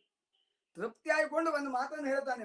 ಮಾತು ಬಂದ್ಬಿಟ್ಟಿದ್ದದು, ಹೇಳ್ತಾನೆ ಅವ ಮಾತಿನಲ್ಲಿ, ಆಯ್ತಪ್ಪ ನನಗೆ ಬಹಳ ಸಂತೋಷ ಆಯ್ತು. ಈಗ ರಾಜರಾದವರು ದೊಡ್ಡವರಾದವರು ಕೊಡುವ ಒಂದು ಕ್ರಮ ಉಂಟು. ನೀವು ಏನು ಕೇಳಿದ್ರೋ ಅದನ್ನು ಕೊಡ್ತೀನಿ, ಏನು ಬೇಕಾದ್ರೂ ಕೇಳಿ ಅಂತ. ಆಗ ಆ ಗಣಿಕೆಯರು ಅವನಲ್ಲಿ ಒಂದು ಅಪೇಕ್ಷೆ ಪಡ್ತಾರೆ. ಇದೆಲ್ಲ ವಿಶ್ವಾಮಿತ್ರನ ಕಾರ್ಯತಂತ್ರ, ದುಷ್ಟ ಕಾರ್ಯತಂತ್ರ. ನನಗೆ ನಿನ್ನ ಮುತ್ತಿಗೆ ಏನು ಕೊಡ್ಬೇಕು ಅಂತ. ಏನ್ ಕೊಡ್ಬೇಕು, ಏನ್ ಕೊಡ್ತೀಯ? ಏನ್ ಬೇಕಾದ್ರೂ ಕೊಡ್ತೇನೆ. ಹಣ ಬೇಕೋ, ಆಹಾರ ಬೇಕೋ, ಧನ ಕನಕಾದಿಗಳೇ ಬೇಕೋ? ಅವಾಗ ಅದೆಲ್ಲ ಬೇಡ ಅಂತ. ಆವಾಗ ಅವರಲ್ಲಿ ನಡೆದಂತ ಮಾತುಕತೆಗಳು ಅತ್ಯಂತ ಸುಂದರವಾದದ್ದು. ಒಂದೆರಡನ್ನ ಇಲ್ಲಿ ಸಲುವಾಗಿ ಹೇಳ್ತೇನೆ ನಾನು. ಬಡತನದ ಹೊತ್ತಾನೆ ದೊರಕಿ ಫಲವೇನು, ನೀರಡಸಿರಿದ ಹೊತ್ತಾಗ್ಯ ದೊರಕಿ ಫಲವೇನು, ರುಜೆಯಡಸಿ ಕೆಡದಿಯ ಹೊತ್ತು ರಂಬೆ ದೊರಕೊಂಡಲ್ಲಿ ಫಲವೇನು, ಸಾವ ಹೊತ್ತು ಪೊಡವಿಯೊಡೆತನ ದೊರಕಿ ಫಲವೇನು, ಕಡು ಬಿಸಿಲು ಹೊಡೆದು ಬೆಂಡಾಗಿ ಬೀಳುವೆಮಗೆ ನೀ ನೊಲಿದು ಮಣಿಜೋ ದೊಡಿಗೆಗಳನ್ನಿತ್ತು ಫಲವೇನು ಭೂಪಾಲ. ಈಗ ಬಡತನ ಇರುವಂತಹ ಸಂದರ್ಭದಲ್ಲಿ ಆನೆ ದೊರಕಿದರೆ ಏನು ಫಲ? ನೀರಡಿಕೆಯಾದವನಿಗೆ ತುಪ್ಪ ಸಿಕ್ಕಿದರೆ ಏನು ಫಲ? ಯಾವ್ದಾದ್ರು ರೋಗ ರುಜಿನ ಇದ್ದಾಗ ರಂಬೆ ದೊರಕಿಕೊಂಡಲ್ಲಿ ಫಲ ಏನು? ಸಾಯುವಂತಹ ಹೊತ್ತಿನಲ್ಲಿ ಇಡೀ ರಾಜ್ಯದ ಒಡೆತನ ಸಿಕ್ಕಿದೆ ಅಂತಂದ್ರೆ ಪ್ರಯೋಜನ ಏನು? ಒಂದು 4 ವರ್ಷ ಇದ್ರೆ ಅದನ್ನು ಅಲ್ಲಿ ಅನುಭವಿಸ್ಲಿಕ್ಕೆ ಸಾಧ್ಯ ಆಗ್ತದೆ. ಬಿಸಿಲು ಹೊಡೆದು ಬೆಂಡಾದಂತ ನಮಗೆ ನೀ ಎಷ್ಟು ಕೊಟ್ರಿ, ಏನು ಪ್ರಯೋಜನ ಅಂತ ಕೇಳ್ತಾನೆ. ಮತ್ತೆ ಕೆಲವೊಂದು ಬರ್ತದೆ, ಕಡಲೊಳವಂಗೆ ತೆಪ್ಪುವನು ದಾರಿದ್ರ್ಯಂಗೆ ಕೊಡುವರವೇ ಇಂಥದ್ದು. ಆದ್ರೆ ಅದೆಲ್ಲ ಬೇಡ ತನಗೆ. ಏನು ಬೇಕು? ರವಿಕುಲದ ಪೀಳಿಗೆಯೊಳ ಹೊಗೆದ ರಾಯರಿಗೆ ಪಟ್ಟವ ಕೊಟ್ಟು ಒಂದಿದೆ. ಅಲ್ಲಿ ಸುಡನೆ ಸುಡುವ ಬಿಸಿಲ ಸೆಕೆ ಉಸುರ ಬಿಸಿ ಹೊಡೆದು ದುಡಿ ಹತ್ತಿ ಬಾಯಿ ಬತ್ತಿ ಡೆಗೆ ಸುತ್ತಿ ಸಾವಡಸುತ್ತಿದೆ. ನಿನ್ನ ಮುತ್ತಿನ ಸತ್ತಿಗೆ ಏನಿತ್ತು ಸಲಹು. ಮುತ್ತಿಗೆ ಸತ್ತು ಅಂತಂದ್ರೆ ಆ ಬಿಳಿ ತನ್ನದೇ ಆದಂತಹ ಛತ್ರ, ಶ್ವೇತ ಛತ್ರ. ಆ ಶ್ವೇತ ಛತ್ರವನ್ನು ನಮಗೆ ಕೊಟ್ರೆ ಈಗ ಸ್ವಲ್ಪ ಆಶಯ ಆಗ್ತದೆ ಅಂತ ಹೇಳ್ತಾನೆ. ಅದು ರಾಜ್ನಿಗೆ ಬಹಳ ಸಿಟ್ಟು ಬಂತು. ಯಾಕೆಂದ್ರೆ ಕೆಲವೊಂದನ್ನು ಕೊಡ್ಲಿಕ್ಕೆ ಆಗುದಿಲ್ಲ. ಹೇಳಿದ್ರು, ಇಲ್ಲಿ ಸತ್ಯವನ್ನೇ ಹೇಳಿದ್ದು ಹೌದು, ಕೊಡ್ತೇನೆ ಅಂತ ಹೇಳಿದ್ದು ಹೌದು. ಆದ್ರೆ ಕೊಡಬೇಕೋ ಬಿಡಬೇಕೋ ಎನ್ನುವಂತ ಧರ್ಮ ಸೂಕ್ಷ್ಮವನ್ನ ಇಲ್ಲಿ ಅತ್ಯಂತ ಚೆನ್ನಾಗಿ ರಾಘವಾಂಕ ಹರಿಶ್ಚಂದ್ರನ ಮೂಲಕ ಹೇಳಿದ್ದಾನೆ. ಕೊಡಬೇಕು ಅಂತಾದ್ರೆ ಎಲ್ಲವನ್ನೂ ಕೊಡಬಹುದು, ಆದರೆ ತಂದೆಯನ್ನು ಕೊಡ್ಲಿಕ್ಕೆ ಆಗುವುದಿಲ್ಲ. ತಂದೆ ಕೊಡು ಅಂತ ಹೇಳಿದ್ರೆ ತಂದೆ ಕೊಡ್ಲಿಕ್ಕೆ ಆಗುದಿಲ್ಲ, ತಾಯಿಯನ್ನು ಕೊಡ್ಲಿಕ್ಕೆ ಆಗುದಿಲ್ಲ, ಗುರುವನ್ನ ಕೊಡ್ಲಿಕ್ಕೆ ಆಗುದಿಲ್ಲ. ಹೀಗೆ ಕೊಡ್ಲಿಕ್ಕೆ ಸಾಧ್ಯ ಆಗುವುದಿಲ್ಲ ಕೆಲವೊಂದು. ನೀ ಯಾಕೆ ಹಾಗೆ ಹೇಳಿದ್ಯಪ್ಪ, ನೀವು ಹಾಗಾದ್ರೆ ಹೊಲತೀಯರು. ಆಗ ಕೆಲವೊಂದು ಹೊಲತೀಯರು ಆದ್ರೆ ಈ ಸಂದರ್ಭದಲ್ಲಿ ಈ ಧರ್ಮ ಸೂಕ್ಷ್ಮ ಏನಿದೆ ಅಂತಂದ್ರೆ ಬಹುಶಃ ಈ ಪರಂಪರೆಯಲ್ಲೇ ಇರುವಂತಹ ಧರ್ಮ ಸೂಕ್ಷ್ಮ ಇದು. ಧರ್ಮ ಸೂಕ್ಷ್ಮದಲ್ಲಿ ಕೊಟ್ಟರೆ ತಪ್ಪೋ, ಕೊಡಬೇಕು ಅದನ್ನ ಕೊಟ್ಟರೆ ತಪ್ಪೋ, ಕೊಡದೇ ಇದ್ರೆ ತಪ್ಪೋ ಎನ್ನುವುದು ಅತ್ಯಂತ ಕಷ್ಟಕರವಾದಂತ ಕೆಲಸ ಹೇಳ್ಬೇಕಾದ್ರೆ. ಇಂತಹ ಕೊಡ್ತೇನೆ ಹೇಳುವಂತಹ ಘಟನೆ ಹಿಂದೊಮ್ಮೆ ಈ ಬಲಿಚಕ್ರವರ್ತಿಯ ಕಥೆಯ ಸಂದರ್ಭದಲ್ಲಿ ಬರ್ತದೆ. ಆ ಬಲಿಚಕ್ರವರ್ತಿಯ ಸಂದರ್ಭದಲ್ಲಿ ವಾಮನಿಗೆ ಕೊಡ್ತೇನೆ ಅಂತ ಬಲಿಚಕ್ರವರ್ತಿ ಹೇಳ್ತಾನೆ, 3 ಅಡಿಯ ಜಾಗವನ್ನ ನಿನಗೆ ಕೊಡ್ತೇನೆ ಅಂತ. ಆದರೆ ಆ ಬಲಿಚಕ್ರವರ್ತಿಯ ಗುರು ಶುಕ್ರಾಚಾರ್ಯ. ಶುಕ್ರಾಚಾರ್ಯನಿಗೆ ಹೇಗಾದರೂ ಬಲಿಯನ್ನ ದೇವೇಂದ್ರನ ಆಸ್ಥಾನದಲ್ಲಿಯೇ ಕೂಡಿಸಬೇಕು ಎನ್ನುವಂತ ಹಠ ಉಂಟು. ಯಾಕಂದ್ರೆ ಅವನಿಗೂ ಹಾಗೆ ವೈಯಕ್ತಿಕವಾಗಿ ಬೃಹಸ್ಪತಿಯ ಮೇಲೆ ಒಂದು ರೀತಿಯ ಈರ್ಷ್ಯೆ ಇತ್ತು. ಆದ್ರೆ ಬಲಿ ಚಕ್ರವರ್ತಿ ಅದಕ್ಕೆ ಕೇಳುವುದಿಲ್ಲ. ಯಾಕಂದ್ರೆ ಮಾತು ಕೊಟ್ಟಾಗಿದೆಯಲ್ಲ, ಮಾತು ಕೊಟ್ಟ ಮೇಲೆ ತಾನು ಏನೂ ಮಾಡ್ಲಿಕ್ಕೆ ಬರೋದಿಲ್ಲ ಅಂತ. ಆದ್ರೆ ಆ ಸಂದರ್ಭದಲ್ಲಿ ಶುಕ್ರಾಚಾರ್ಯ ಬಲಿಗೆ ಕೆಲವೊಂದು ಮಾತನ್ನು ಹೇಳ್ತಾನೆ. ಎಲ್ಲಾ ಸಂದರ್ಭದಲ್ಲಿಯೂ ಸತ್ಯವನ್ನೇ ಹೇಳಬೇಕು ಅಂತಿಲ್ಲ. ನೀನು ಕೊಡ್ತೇನೆ ಹೇಳಿದ ಸಲುವಾಗಿ ಎಲ್ಲವನ್ನು ಅದನ್ನೇ ಅನುಸರಿಸಬೇಕಾದ ಅವಶ್ಯಕತೆ ಇಲ್ಲ. ಕೆಲವೊಂದು ನೀತಿ ವಾಕ್ಯ, ಶಾಸ್ತ್ರ ವಾಕ್ಯ ಎಲ್ಲ ಇದೆ ಅಂತ. ಒರೆಯುವೆನು ಬಲಿ ಚಕ್ರವರ್ತಿ ಗೋರಕ್ಷಣದಿ ತರುಣಿಯೋಳು ರತಿಗೇಳಿ ಸಮಯದಿ ಕನ್ಯಾಘಟನ ವರನಿಗೆ ಎಸಗುವ ಕಾಲದಲ್ಲಿ ವ್ಯಾಪಾರದೋಳು ಜೀವನೋಪಾಯಗಳಲ್ಲಿ ಧರಣಿ ಉಭುದರ ರಕ್ಷಣೆಯಲ್ಲಿ ಮರಣೋಪದ್ರಪ ಪರಹಿಂಸೆ ಮುಂತಾದ ವಿಷಯದೊಳ್ ಸಟೆಯಾಡೆ ಬರದು ಪಾತಕ. ಅದು ಭಾಗವತದಲ್ಲಿಯೂ ಬರ್ತದೆ. ಅಂದ್ರೆ ಹಿಂದಿನ ಕಾಲದಲ್ಲಿ ಕೆಲವೊಂದು ವಿಷಯವನ್ನು ಸತ್ಯವಾಗಿಯೇ ಹೇಳಿದರೂ ಅದರನ್ನು ಅನುಸರಿಸಲೇಬೇಕಾದ ಅವಶ್ಯಕತೆ ಇಲ್ಲ ಎನ್ನುವುದನ್ನ ಶಾಸ್ತ್ರ ಮುಖದಿಂದ ಹೇಳಿದ್ದಿದೆ. ಇಲ್ಲೂ ಬಹುಶಃ ಹರಿಶ್ಚಂದ್ರ ಅದರ ರೀತಿಯಿಂದಲೇ ಹೇಳಿರ್ತಾನೆ. ಅವ ಹೇಳಿದ್ರು ಕೊಡ್ಲಿಕ್ಕೆ ಆಗುದಿಲ್ಲ ಕೆಲವೊಂದನ್ನ. ಆದ್ರೆ ಅವರು ಅಷ್ಟೇ ಬುದ್ಧಿವಂತಿಕೆಯಿಂದ ಇದಕ್ಕೆ ವಿರುದ್ಧವಾಗಿ ಹೇಳ್ತಾರೆ. ನೀನು ಸಂತೋಷ ಆಗಿದೆ ಅಲ್ವೋ, ನಾವು ಹೊಲತಿಯರು ಅಂತ ಹೇಳ್ತೀಯ ಅಲ್ವೋ ನೀನು, ಹಾಗಾದ್ರೆ ನಮ್ಮನ್ನು ನೋಡ್ಲಿಲ್ವೋ ನೀನು, ನೋಡಿದಾಗ ನಿನ್ನ ಕಣ್ಣಿಗೆ ದೋಷ ಬರ್ಲಿಲ್ವೋ, ಅದೆಲ್ಲ ಕಾಣ್ಲಿಲ್ವೋ ನಾವು ಹೊಲತಿಯರು ಅಂತ, ನಮ್ಮಲ್ಲಿರುವಂತಹ ಸುವಸ್ತುಗಳನ್ನ ನೀನು ಆಘ್ರಾಣಿಸ್ಲಿಲ್ವೋ, ನಿನ್ನ ಮೂಗಿಗೆ ಹೊಲತಿ ಇಲ್ವೋ, ಅದೇ ರೀತಿ ಕಿವಿಯಲ್ಲಿ ನಮ್ಮ ಮಾತುಗಳನ್ನೆಲ್ಲ ಕೇಳಿದ್ಯಲ್ಲ ನೀನು, ಇದು ನಿನಗೆ ಅನಿಸ್ಲಿಲ್ವೋ, ಹೊಲತಿಯರದು ಕೇಳಬಾರ್ದು ಅಂತ ಅನಿಸ್ಲಿಲ್ವೋ? ಹೀಗೆಲ್ಲ ಹೇಳಿದ ಮೇಲೆ ಮತ್ತೊಂದು ಮಾತನ್ನು ಹೇಳ್ತಾನೆ ಹರಿಶ್ಚಂದ್ರ. ಇದೆಲ್ಲ ಸರಿ, ಬೆಂಕಿಯನ್ನು ನೋಡ್ಬಹುದು, ಬೆಂಕಿಯಿಂದ ವಾಸನೆ ತಗೊಳ್ಬಹುದು, ಏನೋ ಕೇಳಬಹುದು, ಬೆಂಕಿಯ ಕುರಿತಾಗ ಮಾತಾಡಬಹುದು. ಆದರೆ ಬೆಂಕಿ ನಮ್ಮ ಶರೀರಕ್ಕೆ ತಾಗಿದರೆ ಸುಡೋದಿಲ್ವ ಅದು? ಹೀಗೆಲ್ಲ ಕೆಲವೊಂದು ಮಾತುಕತೆ ನಡೀತಾ ಹೋಗ್ತಾರೆ. ಆದ್ರೆ ಏನ್ ಮಾಡಿದ್ರು ಕೇಳೋದಿಲ್ಲ ಅವರು. ಗಣಿಕೆಯರು ಕೊಡ್ಲೇಬೇಕು ಅನ್ನೋದಾಗಿ ಹಠ ಇಡ್ತಾರೆ. ಆ ಸಂದರ್ಭದಲ್ಲಿ ಹರಿಶ್ಚಂದ್ರನಿಗೆ ಸಿಟ್ಟು ಬಂದು ಬಾರುಕೋಲ್ನಿಂದ ಅವ್ರಿಗೆ ಹೊಡೆಸ್ತಾನೆ. ಅಂತ ಸಂದರ್ಭದಲ್ಲಿ ಅವರಿಗೆ ಸಿಟ್ಟು ಬರ್ತದೆ, ಅಳ್ತಾ ಹೋಗ್ತಾರೆ. ವಿಶ್ವಾಮಿತ್ರರಲ್ಲಿ ಸಮೀಪದಲ್ಲೇ ಇದೆ, ವಿಶ್ವಾಮಿತ್ರ ಅಲ್ಲೇ ಇದ್ದಾನೆ, ವಿಶ್ವಾಮಿತ್ರನ ಆಸ್ಥಾನದಲ್ಲೇ ಸಮೀಪದಲ್ಲೇ ನಡೆದಂತಹ ಘಟನೆ ಇದು. ಆವಾಗ ವಿಶ್ವಾಮಿತ್ರ ಬಂದ್ಕೊಂಡು ಮತ್ತೆ ಕೇಳ್ತಾನೆ, ನೀ ಹೀಗೆ ಮಾಡಿದ್ದು ಸರಿಯೋ? ಮಾತು ಕೊಟ್ಟಿದ್ದೀಯಾ ನೀನು? ಅವರಿಂದ ಏನ್ ತಪ್ಪು ಮಾಡಿದ್ದಾರೆ ಅವರು? ನೀನು ರಾಜ್ಯವನ್ನು ಕೊಟ್ಟರೆ ಏನ್ ತಪ್ಪು? ರಾಜ್ಯ ಕೊಡದೇ ಇದ್ರೆ ಅವರನ್ನು ಮದುವೆ ಆಗಬಹುದು. ಹೀಗೆಲ್ಲ ಹೇಳಿದಾಗ ವಿಶ್ವಾಮಿತ್ರರಲ್ಲಿ ಮಾತಿಗೆ ಮಾತು ಬಂದು ಒಂದು ಮಾತು ಆಡ್ಬಿಡ್ತಾನೆ ಹರಿಶ್ಚಂದ್ರ. ಗುರುಗಳೇ, ನಾನು ಮದುವೆ ಆಗ್ಲಿಕ್ಕೆ ಸಾಧ್ಯ ಇಲ್ಲ, ಒಡೆತನವನ್ನು ಕೊಡ್ಲಿಕ್ಕೆ ಸಾಧ್ಯ ಇಲ್ಲ. ಆದ್ರೆ ರಾಜ್ಯವನ್ನು ನೀವು ಕೇಳಿದ್ರೆ ಒಮ್ಮೆ ಕೊಡ್ತೇನೆ, ಅವರನ್ನು ಮದುವೆ ಆಗ್ಲಿಕ್ಕೆ ಸಾಧ್ಯ ಇಲ್ಲ ಅಂತ ಇದೇ ಮಾತನ್ನು ಗಟ್ಟಿಯಾಗಿ ಹಿಡ್ಕೊಂಡ್ಬಿಡ್ತಾನೆ ವಿಶ್ವಾಮಿತ್ರ. ಆಯ್ತು, ಹಸಾದ ಕೊಡು ಅಂತ ಹೇಳಿದಾಗ ಕೊಟ್ಟೆ ಅಂತ ಕೊಟ್ಟು ಬಿಡ್ತಾನೆ. ಇದೆಲ್ಲ ಕೆಲವೊಂದು ಧರ್ಮ ಸೂಕ್ಷ್ಮಗಳು ಈ ಕೃತಿಯಲ್ಲಿ ರಾಘವಾಂಕ ಬಹಳ ಚಂದವಾಗಿ ತಂದಿದ್ದಾನೆ. ಈ ಹೊಲತಿಯರಿಗೆ ಕೊಡದೇ ಇದ್ದಂತ ರಾಜ್ಯದ ಸತ್ತಿಗೆಯನ್ನ ವಿಶ್ವಾಮಿತ್ರರಿಗೆ ಹೇಗೆ ಕೊಟ್ಟ? ವಿಶ್ವಾಮಿತ್ರರಿಗೆ ಕೂಡಲೇ ಕೊಡ್ತಾನೆ. ಅವ ಮಾತನ್ನ ಆಕಸ್ಮಿಕವಾಗಿ ಆಡಿದ್ದು, ಆದ್ರೂ ಅವರಿಗೆ ಕೊಟ್ಟು ಬಿಟ್ಟ. ಕೊಡ್ತೇನೆ ಅಂತ ಹೇಳ್ದ. ಆಯ್ತು, ಇದು ಈ ಧರ್ಮ ಸೂಕ್ಷ್ಮ ಬೇರೆ ಇದೆ. ಅದಕ್ಕೆ ವಿಷಯ ಅಂತಂದ್ರೆ, ಸಾಮಾನ್ಯವಾಗಿ ಹಿರಿಯರಾದವರಿಗೆ, ಬ್ರಾಹ್ಮಣರಾದವರಿಗೆ ಅಧಿಕಾರವನ್ನು ಕೊಡಬಹುದು ಎನ್ನುವುದು ಒಂದು ಲೋಕಶಾಸ್ತ್ರ. ಅದರಂತೆ ವಿಶ್ವಾಮಿತ್ರರಿಗೆ ಕೊಟ್ಟಿದ್ದು. ಇದೇ ರೀತಿ ವಶಿಷ್ಠರು 12 ವರ್ಷ ರಾಜ್ಯವನ್ನು ಆಳಿದ್ರು, ಇದೇ ಸೂರ್ಯವಂಶದವರ ಅಯೋಧ್ಯೆಯನ್ನ. ಆ ಕಾರಣಕ್ಕಾಗಿ ವಿಶ್ವಾಮಿತ್ರರಿಗೆ ಕೊಟ್ಟಿದ್ದು. ವಿಶ್ವಾಮಿತ್ರರಿಗೆ ಕೊಟ್ಟ ಮೇಲೆ ಆಯ್ತು, ತಗೊಂಡವ ಎಲ್ಲ ಒಂದು ವ್ಯವಹಾರ ಮುಗಿಯಿತು, ಕೊಟ್ಟಿದ್ದು. ಆದ್ರೆ ಮೊದಲ ಮಾತಿದೆಯಲ್ಲ, ಆನೆಯ ಮೇಲೆ ನಿಂತು ಹಾರಿಸಿದಂತ ಚಿಮ್ಮಿದ ಆ ನಾಣ್ಯದ ತುದಿಯ ಹೋಲುವಂತಹ ಹಣದ ರಾಶಿ, ಅದನ್ನು ಕೊಡಬೇಕು ಅಂತ. ಆಮೇಲೆ ಮುಂದೆ ಹೋಗ್ತದೆ ಅದು. ಆಯ್ತಪ್ಪ ಅಂತ ರಾಜ್ಯವನ್ನು ಬಿಟ್ಟು ಹೋಗ್ತಾನೆ. ಅಲ್ಲಿ ಕಾಶಿಗೆ ಹೋಗ್ತಾನೆ. ಯಾಕೆಂದ್ರೆ ಆ ಸಂದರ್ಭದಲ್ಲಿ ಒಂದು ವಿಷಯ ಇದೆ, ಈ ಕಾಶಿ ಎನ್ನುವಂಥದ್ದು ಏನಿದೆಯೋ ಅದು ಈ ಪ್ರಪಂಚದಲ್ಲಿ ಯಾರ ಒಡೆತನಕ್ಕೂ ಒಳಪಟ್ಟದ್ದಲ್ಲ ಅಂತ ಅದೊಂದು ಹೇಳಿಕೆ ಇದೆ. ಆದ್ರಿಂದ ಕಾಶಿ ಅನ್ನುವಂಥದ್ದಕ್ಕೆ ಅಧಿಕಾರಿಯಾದವ ವಿಶ್ವೇಶ್ವರ, ಕಾಶಿ ವಿಶ್ವನಾಥ. ಆ ವಿಶ್ವನಾಥನೇ ಅದಕ್ಕೆ ಅಧಿಕಾರಿ ಅಂತ. ಆದ್ರಿಂದ ಅಲ್ಲಿ ಯಾರ ಆಡಳಿತವೂ ನಡೆಯೋದಿಲ್ಲ. ವಿಶ್ವಾಮಿತ್ರಿಗೆ ಸಮಗ್ರವಾದಂತ ಅಯೋಧ್ಯೆ ಅಧಿಕಾರವನ್ನು ಕೊಟ್ಟರು, ಅಲ್ಲಿ ಅಧಿಕಾರಕ್ಕೆ ಅವರು ಒಳಪಡುವುದಿಲ್ಲ. ಅದಕ್ಕಾಗಿ ಆಯ್ತಪ್ಪ ಅಂತ ಹೇಳಿದ್ರು. ವಿಶ್ವಾಮಿತ್ರಿಗೆ ಬಹಳ ಸಿಟ್ಟು ಬರ್ತಾ ಹೋಯ್ತು.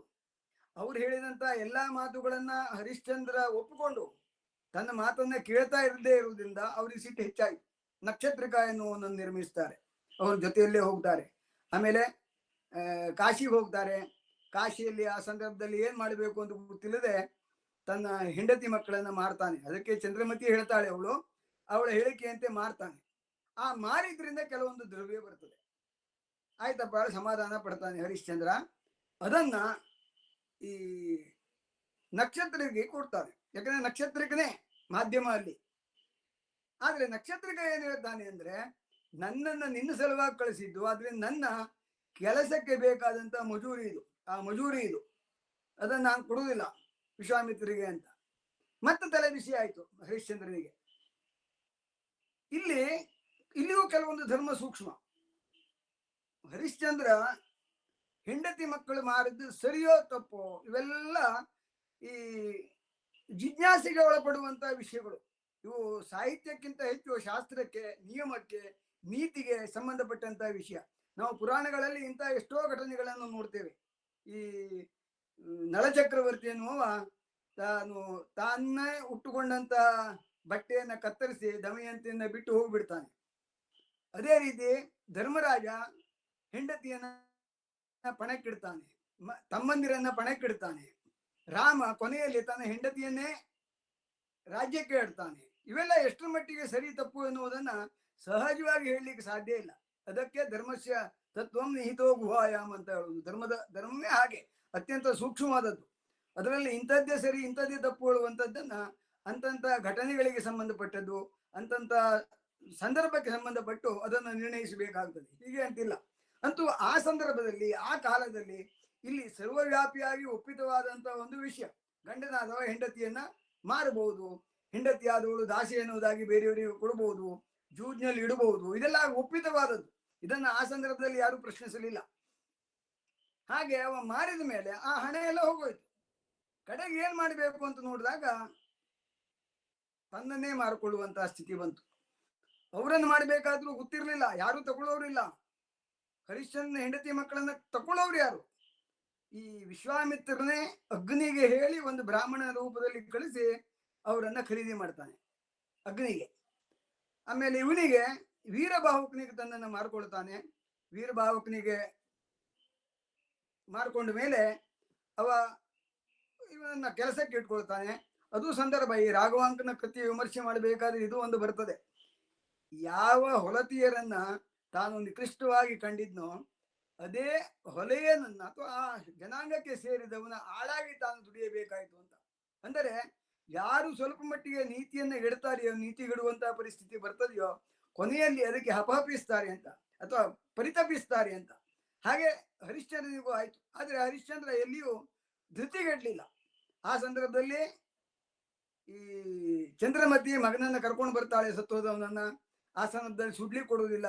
ಆದ್ರೂ ಬಹಳ ಚಂದವಾಗಿ ಹೇಳಿರ್ತಾನೆ ಅವ, ತನಗೆ ಕೊಡುವಂತ ಅಕ್ಕಿ ಬಟ್ಟೆ ಇದನ್ನ ಬಿಟ್ಟೇನು. ಯಾಕೆಂದ್ರೆ ಹೆಣ ಸುಡಬೇಕಾದ್ರೆ 3 ರೀತಿ ಇರ್ತದಂತೆ ಕೊಡ್ಬೇಕಾದ್ರೆ. ಒಂದು ಹಣ, ಇನ್ನೊಂದು ಬಟ್ಟೆ, ಇನ್ನೊಂದು ಅಕ್ಕಿ, ಮೀಸಲಕ್ಕಿ ಅಂತ ಇರ್ತದೆ. ಅದು ಅಕ್ಕಿಯನ್ನು ನಾನು ಬಿಡ್ತೇನೆ ಯಾಕೆಂದ್ರೆ ನನಗೆ ಬಿಟ್ಟದ್ದು. ಬಟ್ಟೆಯನ್ನು ಬಿಡ್ತೇನೆ ಯಾಕೆಂದ್ರೆ ಆ ಬಟ್ಟೆಯನ್ನು ನಾನು ಉಟ್ಕೊಳ್ಬೇಕಾದದ್ದು.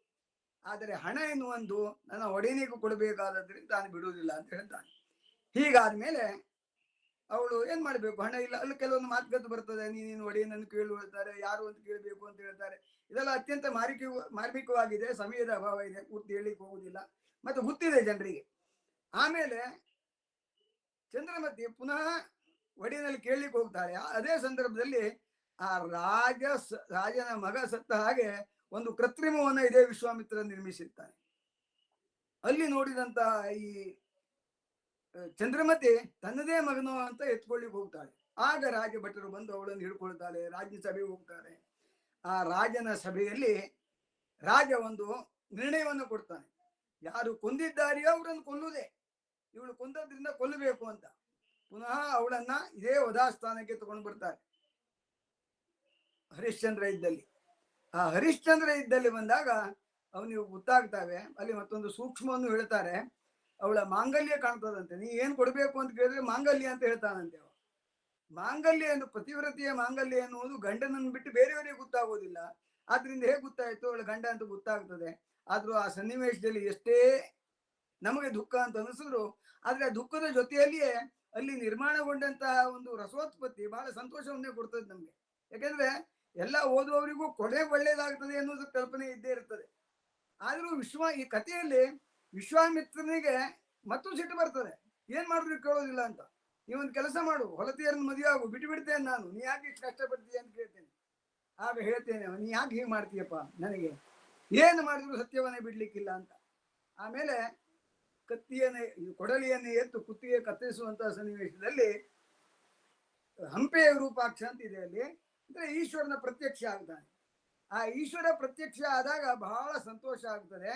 ಅಲ್ಲಿ ವಿಶ್ವಾಮಿತ್ರನನ್ನು ವಿಚಿತ್ರವಾಗಿಯೇ ಕಂಡಿದ್ದಾನೆ ಈ ರಾಘವಾಂಗ. ರಾಘವಾಂಗ ಅಂದ್ರೆ ಕಥೆಯಲ್ಲಿ ನಾನು ಇದನ್ನೆಲ್ಲ ಮಾಡಿದ್ದು ಕೇವಲ ಹರಿಶ್ಚಂದ್ರನ ಸತ್ವ ಪರೀಕ್ಷೆಗಾಗಿ, ಸತ್ಯ ಪರೀಕ್ಷೆಗಾಗಿ ಅಂತ ಹೇಳ್ತಾನೆ.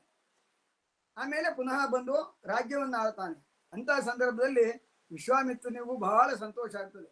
ಇಷ್ಟು ಮಾಡಿದ್ರಿಂದ ಹರಿಶ್ಚಂದ್ರನಿಗೆ ಸಿಕ್ಕಿದ್ದು ಅಂತಂದ್ರೆ ವಿಶ್ವಾಮಿತ್ರ ಗಳಿಸಿದಂತ ತಪಸ್ಸಿನ ಫಲ, ಅದರ ಅರ್ಧವನ್ನ ಹರಿಶ್ಚಂದ್ರನಿಗೆ ಕೊಟ್ಟು ಬಿಡ್ತಾನೆ. ಆಮೇಲೆ ಪುನಃ ಬಂದು ರಾಜ್ಯವನ್ನ ಆಳ್ತಾನೆ. ಇದು ಹರಿಶ್ಚಂದ್ರ ಕಾವ್ಯದಲ್ಲಿರುವಂತಹ ಅತ್ಯಂತ ಮಹತ್ವಪೂರ್ಣವಾದಂತಹ ವಿಷಯ. ಅಲ್ಲಿ ಹೇಳ್ತಾನೆ, ಸತ್ಯ ಅಂದ್ರೆ ಹರ, ಹರನೇ ಸತ್ಯ, ಸತ್ಯನೆಂಬುದೇ ಹರನು, ಹರನೆಂಬುದೇ ಸತ್ಯ ಅಂತ. ಅಂದ್ರೆ ಸತ್ಯವಂತ ಹೇಗೆ ಆಗಬೇಕು ಎನ್ನುವುದನ್ನ ಹರಿಶ್ಚಂದ್ರನ ಮೂಲಕವಾಗಿ ರಾಘವಾಂಕ ತಿಳಿಸಿದ್ದಾನೆ. ನಮಗೆ ಗಾಂಧೀಜಿಯವರು ಹರಿಶ್ಚಂದ್ರನ ಕಥೆಯನ್ನ, ನಾಟಕವನ್ನ ನೋಡಿದ್ದಾರೆ ಅಂತ ಕೇಳಿದ್ದೇವೆ ನಾವು. ಆದರೆ ಬಹುಶಃ ಆ ಗಾಂಧೀಜಿಯವರು ಈ ರಾಘವಾಂಕನ ಹರಿಶ್ಚಂದ್ರನನ್ನು ನೋಡ್ಲಿಲ್ಲ. ರಾಘವಾಂಕನ ಹರಿಶ್ಚಂದ್ರನನ್ನು ನೋಡಿದ್ರೆ ಬಹುಶಃ ಮತ್ತೂ ಹೆಚ್ಚು ಆಗ್ತಾ ಇದ್ರು. ಇನ್ನು ಹರಿಶ್ಚಂದ್ರನ ಈ ಕಥೆಯಿಂದಾಗಿ ಬಹಳ ಸಂತೋಷ ಆಯ್ತು. ಅವನಿಗೆ ಮಾತ್ರ ಅಲ್ಲ, ರಾಜ್ಯಗೂ ಸಂತೋಷ ಆಯ್ತು. ಅಲ್ಲಿ ಒಬ್ಬ ರಾಜ ಇದ್ದ. ಆ ರಾಜ್ಯಕ್ಕೆ ಸಂತೋಷ ಆಗಿ ಈ ಹರಿಶ್ಚಂದ್ರ ಕಾವ್ಯದ ಕೊಟ್ಟಾಗ ಅತ್ಯಂತ ಸಂತೋಷದಿಂದ ಇವನಿಗೆ ಉಡುಗೊರೆಯನ್ನು ಕೊಡ್ತಾನೆ. ಆ ಉಡುಗೊರೆಯನ್ನ ಕೊಟ್ಟಾಗ ಬಹಳ ಸಂತೋಷ ಆಗೋಯ್ತು ಇವನಿಗೆ, ರಾಘವಾಂಕನಿಗೆ. ಅದೇ ತನಗೆ ಕೊಟ್ಟರಲ್ಲ, ಮತ್ತೆ ಯಾರಿಗೆ ಕೊಡಬೇಕು? ಇದು ಇವತ್ತಿನ ಗುರು ಪೂರ್ಣಿಮೆಯ ಹಾಗೆ ಅವನಿಗೆ ಗುರುವಿನ ಮೇಲೆ ಅತ್ಯಂತ ಭಕ್ತಿ. ಅವನ ಸೋದರ ಮಾವ ಹರಿಹರ, ಹರೀಶ್ವರ ಅಂತ ಅಥವಾ ಹರಿಹರ ಅಂತ. ಆ ಸೋದರ ಮಾವ ಅಂದ್ರೆ ಅತ್ಯಂತ ಪ್ರೀತಿ. ಅಲ್ಲಿ ಶಂಕರ ಪ್ರಭು, ಮಾದಿರಾಜ, ಆಮೇಲೆ ಮಹಾದೇವ, ಅದೇ ರೀತಿ ಗುರು ಪರಂಪರೆ. ಈ ಹರಿಹರನ ಶಿಷ್ಯ ಈ ರಾಘವಾಂಕ. ತಾನು ಹರಿಹರನಿಗಲ್ಲದೆ ಮತ್ತೆ ಯಾರಿಗೂ ಕೊಡಬೇಕು ಅಂತ ಹೊನ್ನದ ಹರಿವಾಣದಲ್ಲಿ ಆ ಇದನ್ನ ಪೆಂಡೆ ಅಂತ ಕರೀತಾರೆ, ವಾದದ ಪೆಂಡೆ, ಅದನ್ನ ತೆಗೆದುಕೊಂಡು ಹೋಗಿ ಆ ರಾಘವಾಂಕನ ಕಾಲ್ನಲ್ಲಿ ಇಡ್ತಾನೆ. ಇದೇನು ಅಂತ ಕೇಳ್ತಾನೆ ಹರಿಹರನ ಕಾಲ ಮೇಲೆ. ಹರಿಹರ ಕೇಳಿದಾಗ ಇದು ತನಗೆ ಇಂಥ ಸಂತೋಷ ಆಯಿತು, ನಾನು ಹರಿಶ್ಚಂದ್ರ ಕಾವ್ಯ ಎನ್ನುವುದನ್ನು ಬರೆದೆ, ಅದನ್ನು ನೋಡಿ ನನಗೆ ಬಹಳ ಸಂತೋಷ ಆಯಿತು. ನನ್ನ ರಾಜನಿಗೆ ರುದ್ರ ಪ್ರತಾಪಿ ಅಂತ, ಪ್ರತಾಪ ರುದ್ರ ಅಥವಾ ರುದ್ರ ಪ್ರತಾಪ ಅಂತ ಅವನಿಗೆ ಬಹಳ ಸಂತೋಷ ಆಯಿತು ಅಂತ ಕೊಡ್ತಾನೆ. ಆವಾಗ ಬಹಳ ಸಿಟ್ಟು ಬಂದೋಯ್ತು ಹರಿಹರನಿಗೆ. ಅವನ ಕೆನ್ನೆಗೆ ಇದರಲ್ಲಿ ಸಿದ್ಧನಂದೇಶ ಹೇಳುವ ಒಂದು ಕಾವ್ಯದಲ್ಲಿ ಅವ ಎಡಗಾಲಿನ ಪಾದುಕೆಯಿಂದ ಹೊಡೆದಿದ್ದಾನೆ ಅಂತಿದೆ. ಯಾಕೆಂದ್ರೆ ರಾಘವಾಂಕನ ಕುರಿತಾಗಿಯೇ ಕೃತಿಯನ್ನು ಬರೆದಿದ್ದಾನೆ ಸಿದ್ಧನಂಜೇಶ ಎನ್ನುವ ರಾಘವ ಚರಿತ್ರ ಅಂತ. ಅದರಲ್ಲಿ ಅದು ಮತ್ತೊಂದು 2-3 ಕಥೆನೂ ಇದೆ, ಅಲ್ಲೆಲ್ಲ ಬರ್ತಾವೆ ರಾಘವಾಂಕನ ಕುರಿತಾದಂತ ವಿಷಯಗಳು. ಆವಾಗ ನೀ ಯಾಕೆ ಹಾಗಾದ್ರೆ ತಂದು ಹೊಡೆದೆ ಅಂತ ಕೇಳಿದಾಗ, ನೀನು ಮೃತ್ಯು ಯಾರು ಮರ್ತ್ಯನೋ ಅವನ ಕಥೆಯನ್ನ ಬರೆದಿದ್ದೇನೆ ಅಂತ. ಹಾಗಾದ್ರೆ ನೀನ್ ಬರೆದಿದೆಯಲ್ಲ ಕೆಲವೊಂದು ಕತೆ, ಆ ಕಥೆಯು ಮನುಷ್ಯರದೇ ಅಲ್ವದು ಹೇಳಿದಾಗ ಒಂದು ಮಾತನ್ನು ಹೇಳ್ತಾನೆ ಹರಿಹರ, ಯಾರು ಭೂಮಿಯಲ್ಲಿದ್ದಾನೆ ಎನ್ನುವುದು ಮಹತ್ವದ್ದಲ್ಲ, ನಿನ್ನ ಆ ಈಶ್ವರನ ದರ್ಶನ ಆದ್ಮೇಲೆ ಹಂಪೆ ವಿರೂಪಾಕ್ಷನದು ಅವು ಮಾಡಬೇಕಾದದ್ದು ಅವನಲ್ಲಿ ಐಕ್ಯತೆಯನ್ನ ಕೇಳಬೇಕಿತ್ತು. ಯಾವಾಗಲೇ ಪ್ರಪಂಚದಲ್ಲಿ ಪರ ಎನ್ನುವುದೇ ಅತ್ಯಂತ ಮಹತ್ವವಾದದ್ದು. ಅವು ಪಡೆದದ್ದು ಪುನಃ ರಾಜ್ಯ. ಯಾವಾಗ ರಾಜ್ಯವನ್ನು ಪಡೆದ್ನೋ ಅವನ ಆಸೆಯಲ್ಲಿ ಸರಿಯಾಗಿ ಇರಲಿಲ್ಲ ಅಂತ ಅರ್ಥ. ಅಂದರೆ ನಿನ್ನ ಕಾವ್ಯ ಎನ್ನುವಂಥದ್ದು ಸುಖ ಅಂತ ಅಲ್ಲ, ಅದು ದುಃಖ ಅಂತವೇ. ಆದ್ದರಿಂದ ಇಂತಹ ಕಾವ್ಯವನ್ನು ಬರಿಬಾರ್ದಿತ್ತು ಅಂತ ತಾನು ಹೇಳಿದ್ದೇನೆ ಅಂತ. ಬಹಳ ವೇದನೆ ಆಯ್ತು ಅಂತ ಹೇಳ್ತಾನೆ ಅವ. ಅದಾದ್ಮೇಲೆ ಅವನಿಗೆ ಬಹಳ ಸಿಟ್ಟಲ್ಲ, ಬೇಸರ ಆಯ್ತು. ಅಂತ ನನ್ನ ಗುರುಗಳಿಗೆ ನಾನು ವಿಭಿನ್ನನಾಗಿ ನಡ್ಕೊಂಡಲ್ಲ ಅಂತ. ಆಮೇಲೆ ಬಂದುಕೊಂಡು ಕೇವಲ ಶರಣರ ಕುರಿತಾದಂತ 5 ಗ್ರಂಥಗಳನ್ನ ಬರೀತಾನೆ. 5 ಗ್ರಂಥ: ಸಿದ್ದರಾಮ ಚರಿತೆ, ವೀರೇಶ್ ಚರಿತೆ, ಚಾರಿತ್ರ್ಯ ಅಂತ. ಇದು ಕಾವ್ಯ ಅಲ್ಲ. ಹರಿಶ್ಚಂದ್ರನಂತೂ ಕಾವ್ಯ ಅಂತಂದ್ರೆ ಕತೆ. ಅದು ಇದ್ಯಾವುದು ಕತೆ ಅಂತ ಹೇಳಲಿಲ್ಲ ಅವ. ರಾಘವಾಂಕ ತನ್ನ ಹೇಳಿಕೆಯಲ್ಲಿ ಸಿದ್ದರಾಮ ಚರಿತೆ, ಸೋಮನಾಥ ಚರಿತೆ, ಅದೇ ರೀತಿ ವೀರೇಶ ಚರಿತೆ, ಹರಿಹರ ಚರಿತೆ ಮತ್ತೆ ಶರಭ ಚರಿತೆ 5 ಕಾವ್ಯಗಳನ್ನು ಬರೀತಾನೆ. 5 ಕಾವ್ಯಗಳನ್ನು ಬರೆದ ಮೇಲೆ ಅತ್ಯಂತ ಸಂತೋಷ ಆಗ್ತದೆ ಅವನಿಗೆ. ಎಲ್ಲವುದಕ್ಕಿಂತ ಹೆಚ್ಚು ಈ ಕಥೆಗಳ ಔಚಿತ್ಯ ಅಥವಾ ನಡೆದದ್ದು ಎಷ್ಟರ ಮಟ್ಟಿಗೆ ಅಂತ ಗೊತ್ತಿಲ್ಲ. ಪ್ರತಿಯೊಂದು ಕಾವ್ಯ ಬರಿಬೇಕಾದ್ರೂ ಅವನಿಗೆ ಒಂದೊಂದು ಹಲ್ಲು ಹುಟ್ಕೊಳ್ತದೆ ಅಂತೆ. ಒಂದು ಕಾವ್ಯ ಬರೆದಾಗ ಒಂದು ಹಲ್ಲು, ಇನ್ನೊಂದು ಕಾವ್ಯ ಬರೆದಾಗ ಇನ್ನೊಂದು ಹಲ್ಲು, ಹೀಗೆ 5 ಕಾವ್ಯಗಳನ್ನು ಮುಗಿಸಿದಾಗ ಅವನಿಗೆ 5 ಹಲ್ಲುಗಳು ಹುಟ್ಕೊಳ್ತದಂತೆ. ಈ ಸಿದ್ದರಾಮ ಚರಿತೆ ಅನ್ನೋದು ಒಬ್ಬ ಅತ್ಯಂತ ಶ್ರೇಷ್ಠನಾದಂತಹ ಶರಣನ ಕತೆ. ಸಿದ್ದರಾಮ ಚರಿತೆ ಅದು. ಸಿದ್ದರಾಮ ಎನ್ನುವ ಒಬ್ಬ ಇತಿಹಾಸ ಪುರುಷ. ಸಿದ್ದರಾಮ ನಡೆದವನೇ ಅವ. ಹೇಗೆ ಈ ಹರಿಶ್ಚಂದ್ರ ಎನ್ನುವಂತ ವ್ಯಕ್ತಿಯ ಚಿತ್ರಣವನ್ನ ಮಾಡಿದ್ದಾನೆಯೋ ಹಾಗೆ ಸಿದ್ದರಾಮ ಎನ್ನುವಂತ ವ್ಯಕ್ತಿಯ ಚಿತ್ರಣವನ್ನ ಸಿದ್ದರಾಮ ಚರಿತೆಯಲ್ಲಿ ರಾಘವಾಂಕ ಮಾಡಿದ್ದಾನೆ. ಸಿದ್ದರಾಮ ಚರಿತೆ ಅಂತಂದ್ರೆ ಅದು ದೇವಲೋಕದಿಂದಲೇ ಪ್ರಾರಂಭ ಆಗ್ತದೆ. ಸಂಕ್ಷಿಪ್ತ ಸಮಯ ಅಭಾವ ಆಗ್ತಾ ಇದೆ, ಅದು ಸಂಕ್ಷಿಪ್ತವಾಗಿ ಹೇಳ್ತೇನೆ ನಾನು. ಸಿದ್ದರಾಮ ಚರಿತೆಯಲ್ಲಿ ಭೃಂಗಿ ಎನ್ನುವ ಇರ್ತಾನೆ ಈಶ್ವರನ ಪರಿವಾರದಲ್ಲಿ. ಆ ಭೃಂಗಿ 2 ಮಂದಿ ಗಂಧರ್ವರು ಬಂದಾಗ ಸಿಟ್ಟು ಬಂದ್ಕೊಂಡು ಶಾಪ ಕೊಡ್ತಾನೆ. ಇದು ಅಲ್ಲಿ ಶಾಪದಿಂದ ಬರುವವರೇ ಭೂಮಿಗೆ.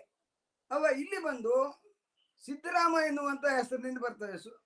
ಸುಗ್ಗವೇ ಮತ್ತು ಮುದ್ದಯ್ಯ ಅಂತ ಎನ್ನುವ ಇಬ್ಬರಿಂದ ಇವ ಹುಟ್ಕೊಳ್ತಾನೆ. ಈಶ್ವರನೇ ಸ್ವತಃ ಇಲ್ಲಿ ಜನಿಸಿದ್ದಾನೆ ಅವರ ಮೂಲಕವಾಗಿ ಅನ್ನೋದು ಇತಿಹಾಸ. ಇದು ಇತಿಹಾಸ, ಇದನ್ನೇ ಕಥಾರೂಪವಾಗಿ ಬರೆದಿದ್ದಾನೆ. ಅವ ಬಂದಾಗ ಅವನಿಗೆ ಅತ್ಯಂತ ಮಾತೆ ಬರ್ತಾ ಇರಲಿಲ್ಲ.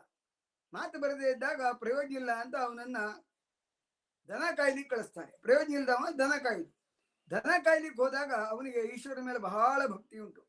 ಒಂದ್ ದಿವಸ ಯಾರೋ ಒಬ್ಬವ ಇದೇ ಈಶ್ವರನೇ ಒಂದು ಶರಣನ ರೂಪದಲ್ಲಿ ಬಂದ್ಕೊಂಡು ತನಗೆ ಊಟ ಕೊಡು ಅಂತ ಹೇಳ್ತಾನೆ. ಅವ ಮನೆಗೆ ಬಂದು ಹೋಗೋ ತನಕ ಇರೋದಿಲ್ಲ. ಆಮೇಲೆ ಅವನನ್ನ ಹುಡುಕುತ್ತಾ ಅವ ಶ್ರೀಶೈಲಕ್ಕೆ ಹೋಗ್ತಾನೆ. ಶ್ರೀಶೈಲದಿಂದ ಸೊನ್ನಲಿಗೆ ಹೇಳುವಲ್ಲಿಗೆ ಕರ್ಕೊಂಡು ಬರ್ತಾನೆ. ಆ ಸಂದರ್ಭದಲ್ಲಿ ಕಾವ್ಯದಲ್ಲಿ ಇವೆಲ್ಲ ವಾರ್ಧಿಕ ಷಟ್ಪದಿಯಲ್ಲಿರುವಂತಹ ಕಾವ್ಯಗಳು. ಆ ಷಟ್ಪದಿ ಕುರಿತು ಒಂದೆರಡು ಮಾತನ್ನು ಆಡ್ತೇನೆ ನಾನು. ಸಮಯ ಅಭಾವ ಇದ್ರೂ ಅನಿವಾರ್ಯವಾಗಿ ಹೇಳಲೇಬೇಕದು. ಯಾಕೆಂದ್ರೆ ಷಟ್ಪದಿ ಮತ್ತು ರಾಘವಾಂಕ ಅನನ್ವಯರು. ಅನನ್ವಯ ಸಮಾಸ ಇದ್ದಾಗೆ ಅನನ್ವಯರು. ಆಮೇಲೆ ಸಿದ್ದರಾಮ ಅಲ್ಲಿ ಹೋದಾಗ ಅಲ್ಲಿ ಸ್ವತಃ ಶ್ರೀಶೈಲದ ಮಲ್ಲಿಕಾರ್ಜುನ ಅವನಿಗೆ ದರ್ಶನ ಕೊಟ್ಟು ತಾನು ಬರ್ತೇನೆ ಅಂತ ಹೇಳ್ತಾನೆ. ಆಮೇಲೆ ಪುನಃ ಬರ್ತಾನೆ ರಾಜ್ಯಕ್ಕೆ. ರಾಜ್ಯ ಅಲ್ಲ, ಊರು ಅದು. ಸೊನ್ನಲಿಗೆ ಅಂತ, ಈ ಸೊಲ್ಲಾಪುರದ ಸಮೀಪ ಇದೆ ಅಥವಾ ಸೊಲ್ಲಾಪುರನೇ ಅದು ಅಂತ ಹೇಳ್ತಾರೆ. ಅಲ್ಲಿ ಬಂದ ಸಿದ್ದರಾಮ ಅತ್ಯಂತ ಸಂತೋಷ ಆಯ್ತು ಅವನಿಗೆ. ಅಲ್ಲಿ ಒಬ್ಬಳು ರಾಜ್ಞಿ ಅವನಿಗೆ 1 ಕ್ರೋಶ ಜಾಗವನ್ನು ಕೊಡ್ತಾಳೆ. ಅಲ್ಲಿ ಶಿವಾಲಯವನ್ನು ಸ್ಥಾಪಿಸ್ತಾನೆ, ಕೆರೆ ಕಟ್ಟೆಗಳನ್ನ ನಿರ್ಮಿಸ್ತಾನೆ. ಅವ ಅತ್ಯಂತ ಸಮಾಜಕ್ಕೆ ಉಪಯೋಗ ಆಗ್ಬೇಕು, ದನಕ್ಕೆ ಕುಡಿಲಿಕ್ಕೆ ನೀರು ಬೇಕು ಅಂತ. ಆದ್ರೆ ಇದು ಅಲ್ಲಮ ಪ್ರಭುವಿಗೆ ಅಷ್ಟು ಮನಸ್ಸಿಗೆ ಬರೋದಿಲ್ಲ. ಯಾಕೆಂದ್ರೆ ಇದೆಲ್ಲ ವ್ಯಾವಹಾರಿಕವಾದದ್ದು. ವ್ಯಾವಹಾರಿಕವಾಗಿ ಒಬ್ಬ ಸಿದ್ಧ ಪುರುಷ ನಡ್ಕೊಂಡು ಪ್ರಯೋಜನ ಇಲ್ಲ. ಅಲ್ಲಿ ಅದನ್ನೇ ಹೇಳ್ತಾನೆ ಈ ಸಿದ್ದರಾಮನಲ್ಲಿ ಬಂದವ. ಈ ಬೆಂಕಿ ಎನ್ನುವುದು ಈ ಲೋಹದ ಗೆಳೆತನದಿಂದಾಗಿ ಸುತ್ತಿಗೆ ಪೆಟ್ಟನ್ನು ಪಡೀತದೆ. ನೀನು ಸುತ್ತಿಗೆ ಪೆಟ್ಟನ್ನು ಪಡಿಬೇಡ, ಮನುಷ್ಯರೆಲ್ಲ ಅವ್ರವ್ರು ನೋಡ್ಕೊಳ್ತಾರೆ, ನಿನ್ನದೇ ಆದಂತಹ ಬೇರೆ ಕಾಯಕ ಉಂಟು ಅಂತ ಅವನನ್ನ ಈ ವಚನಕಾರರು ಹೇಗಿದ್ದಾರೆಯೋ ಆ ಕಡೆಗೆ ಅವನ ದೃಷ್ಟಿ ಹರಿಲಿಕ್ಕೆ ಪ್ರಯತ್ನ ಮಾಡ್ತಾನೆ. ಇವರೆಲ್ಲ ಶರಣರು. ಹರಿಶ್ಚಂದ್ರ ಕಾವ್ಯ ಬಿಟ್ಟು ರಾಘವಾಂಕನ ಉಳಿದಿದ್ದೆಲ್ಲ ಶರಣರಿಗೆ ಸಂಬಂಧಪಟ್ಟದ್ದು.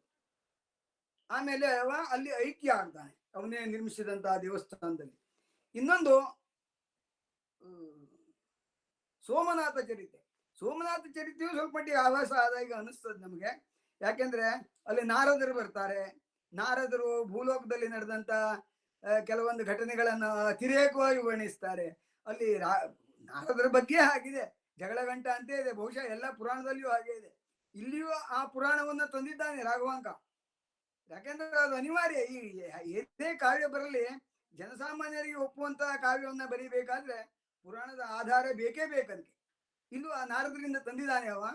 ಅದೇ ರೀತಿ ನಾರದರು ಈಶ್ವರನಲ್ಲಿ ಹೇಳ್ತಾರೆ, ಇಲ್ಲಿ ಒಂದು ಕಡೆಯಲ್ಲಿ ಪುಲಿಗೆರೆ ಎನ್ನುವಲ್ಲಿ ಜೈನ ಬಸದಿ ಇದೆ, ಜೈನರೇ ಹೆಚ್ಚಾಗಿದ್ದಾರೆ ಅಲ್ಲಿ. ಈಶ್ವರನಿಗೆ ಸ್ಥಾನ ಇಲ್ಲ, ನನಗೆ ಬಹಳ ಬಳಲಿಕೆ ಆಯಿತು, ಆಹಾರ ಸಿಗಲಿಲ್ಲ, ಅದಕ್ಕಾಗಿ ಅದನ್ನೆಲ್ಲ ನೋಡ್ಕೊಂಡು ಬಂದೆ ಅಂತ ಹೇಳ್ತಾನೆ. ಆಗ ಅವ ಆದಿನಾಥ ಅಂದ್ರೆ ಆದಿ ಗಣನಾಥ ಅಂದ್ರೆ ಗಣಪತಿ, ಬಹುಶಃ ಗಣಪತಿ ಇರಬೇಕು. ಗಣಪತಿಯನ್ನು ಕರೆದು ನೀನು ಅಲ್ಲಿ ಹೋಗು ಪುಲಿಗೆರೆಗೆ, ಅಲ್ಲಿ ಹೋಗಿ ಇದನ್ನೆಲ್ಲ ಸರಿಪಡಿಸು ಅಂತ ಹೇಳ್ತಾನೆ. ಆದ್ರೆ ಅವ ಹುಟ್ಟಿದ್ದು ಸೌರಾಷ್ಟ್ರದಲ್ಲಿ.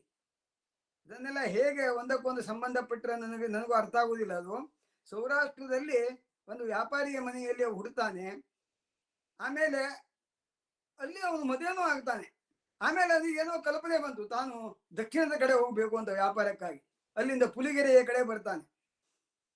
ಪುಲಿಗೆರೆಯಲ್ಲಿ ಅಲ್ಲಿ ಎಲ್ಲೂ ಜೈನರು ಇರೋದ್ರಿಂದ ಅವನಿಗೆ ಸರಿಯಾದಂತ ಆಹಾರ ಸಿಗುವುದಿಲ್ಲ. ಅಲ್ಲಿ ಒಂದು ಈಶ್ವರ ದೇವಸ್ಥಾನ ಇತ್ತು, ಅಲ್ಲೇ ಉಳಿತಾನೆ ಅವ. ಆ ಈಶ್ವರ ದೇವಸ್ಥಾನದಲ್ಲಿ ಉಳಿದು ಹೊರಗಡೆ ಬಂದಾಗ ಅಲ್ಲಿ ಜೈನ ವ್ಯಾಪಾರಿ ಪಾರಶೆಟ್ಟಿ ಅಂತ, ಅವನ ಮಗಳ ನೋಡಿದ ಮೇಲೆ ಪ್ರೇಮಾಂಕುರ ಆಗ್ತದೆ, ಮದುವೆ ಆಗ್ತದೆ. ಆಮೇಲೆ ಪ್ರೇಮಾಂಕುರ ಆಗ್ತದೆ, ಆಮೇಲೆ ಗೊತ್ತಾಯ್ತು ಅವಳು ಜೈನರು ಅಂತ. ಆದ್ರೆ ಅವಳಿಗೆ ಮನಸ್ಸು ಬಿಡ್ಲಿಕ್ಕೆ ಸಾಧ್ಯ ಇಲ್ಲ. ಅವಳಿಗೆ ಈ ಶೈವ ದೀಕ್ಷೆಯನ್ನು ಕೊಟ್ಟು ಮದುವೆ ಆಗ್ತಾನೆ. ಇದು ಪಾರಶೆಟ್ಟಿಗೆ ಬಹಳ ಸಿಟ್ಟು ಬಂತು. ಪಾರಶೆಟ್ಟಿ ಅವನನ್ನು ಬಹಳ ಪರೀಕ್ಷೆ ಮಾಡ್ತಾನೆ, ಹೀನವಾಗಿ ಕಾಣ್ತಾನೆ.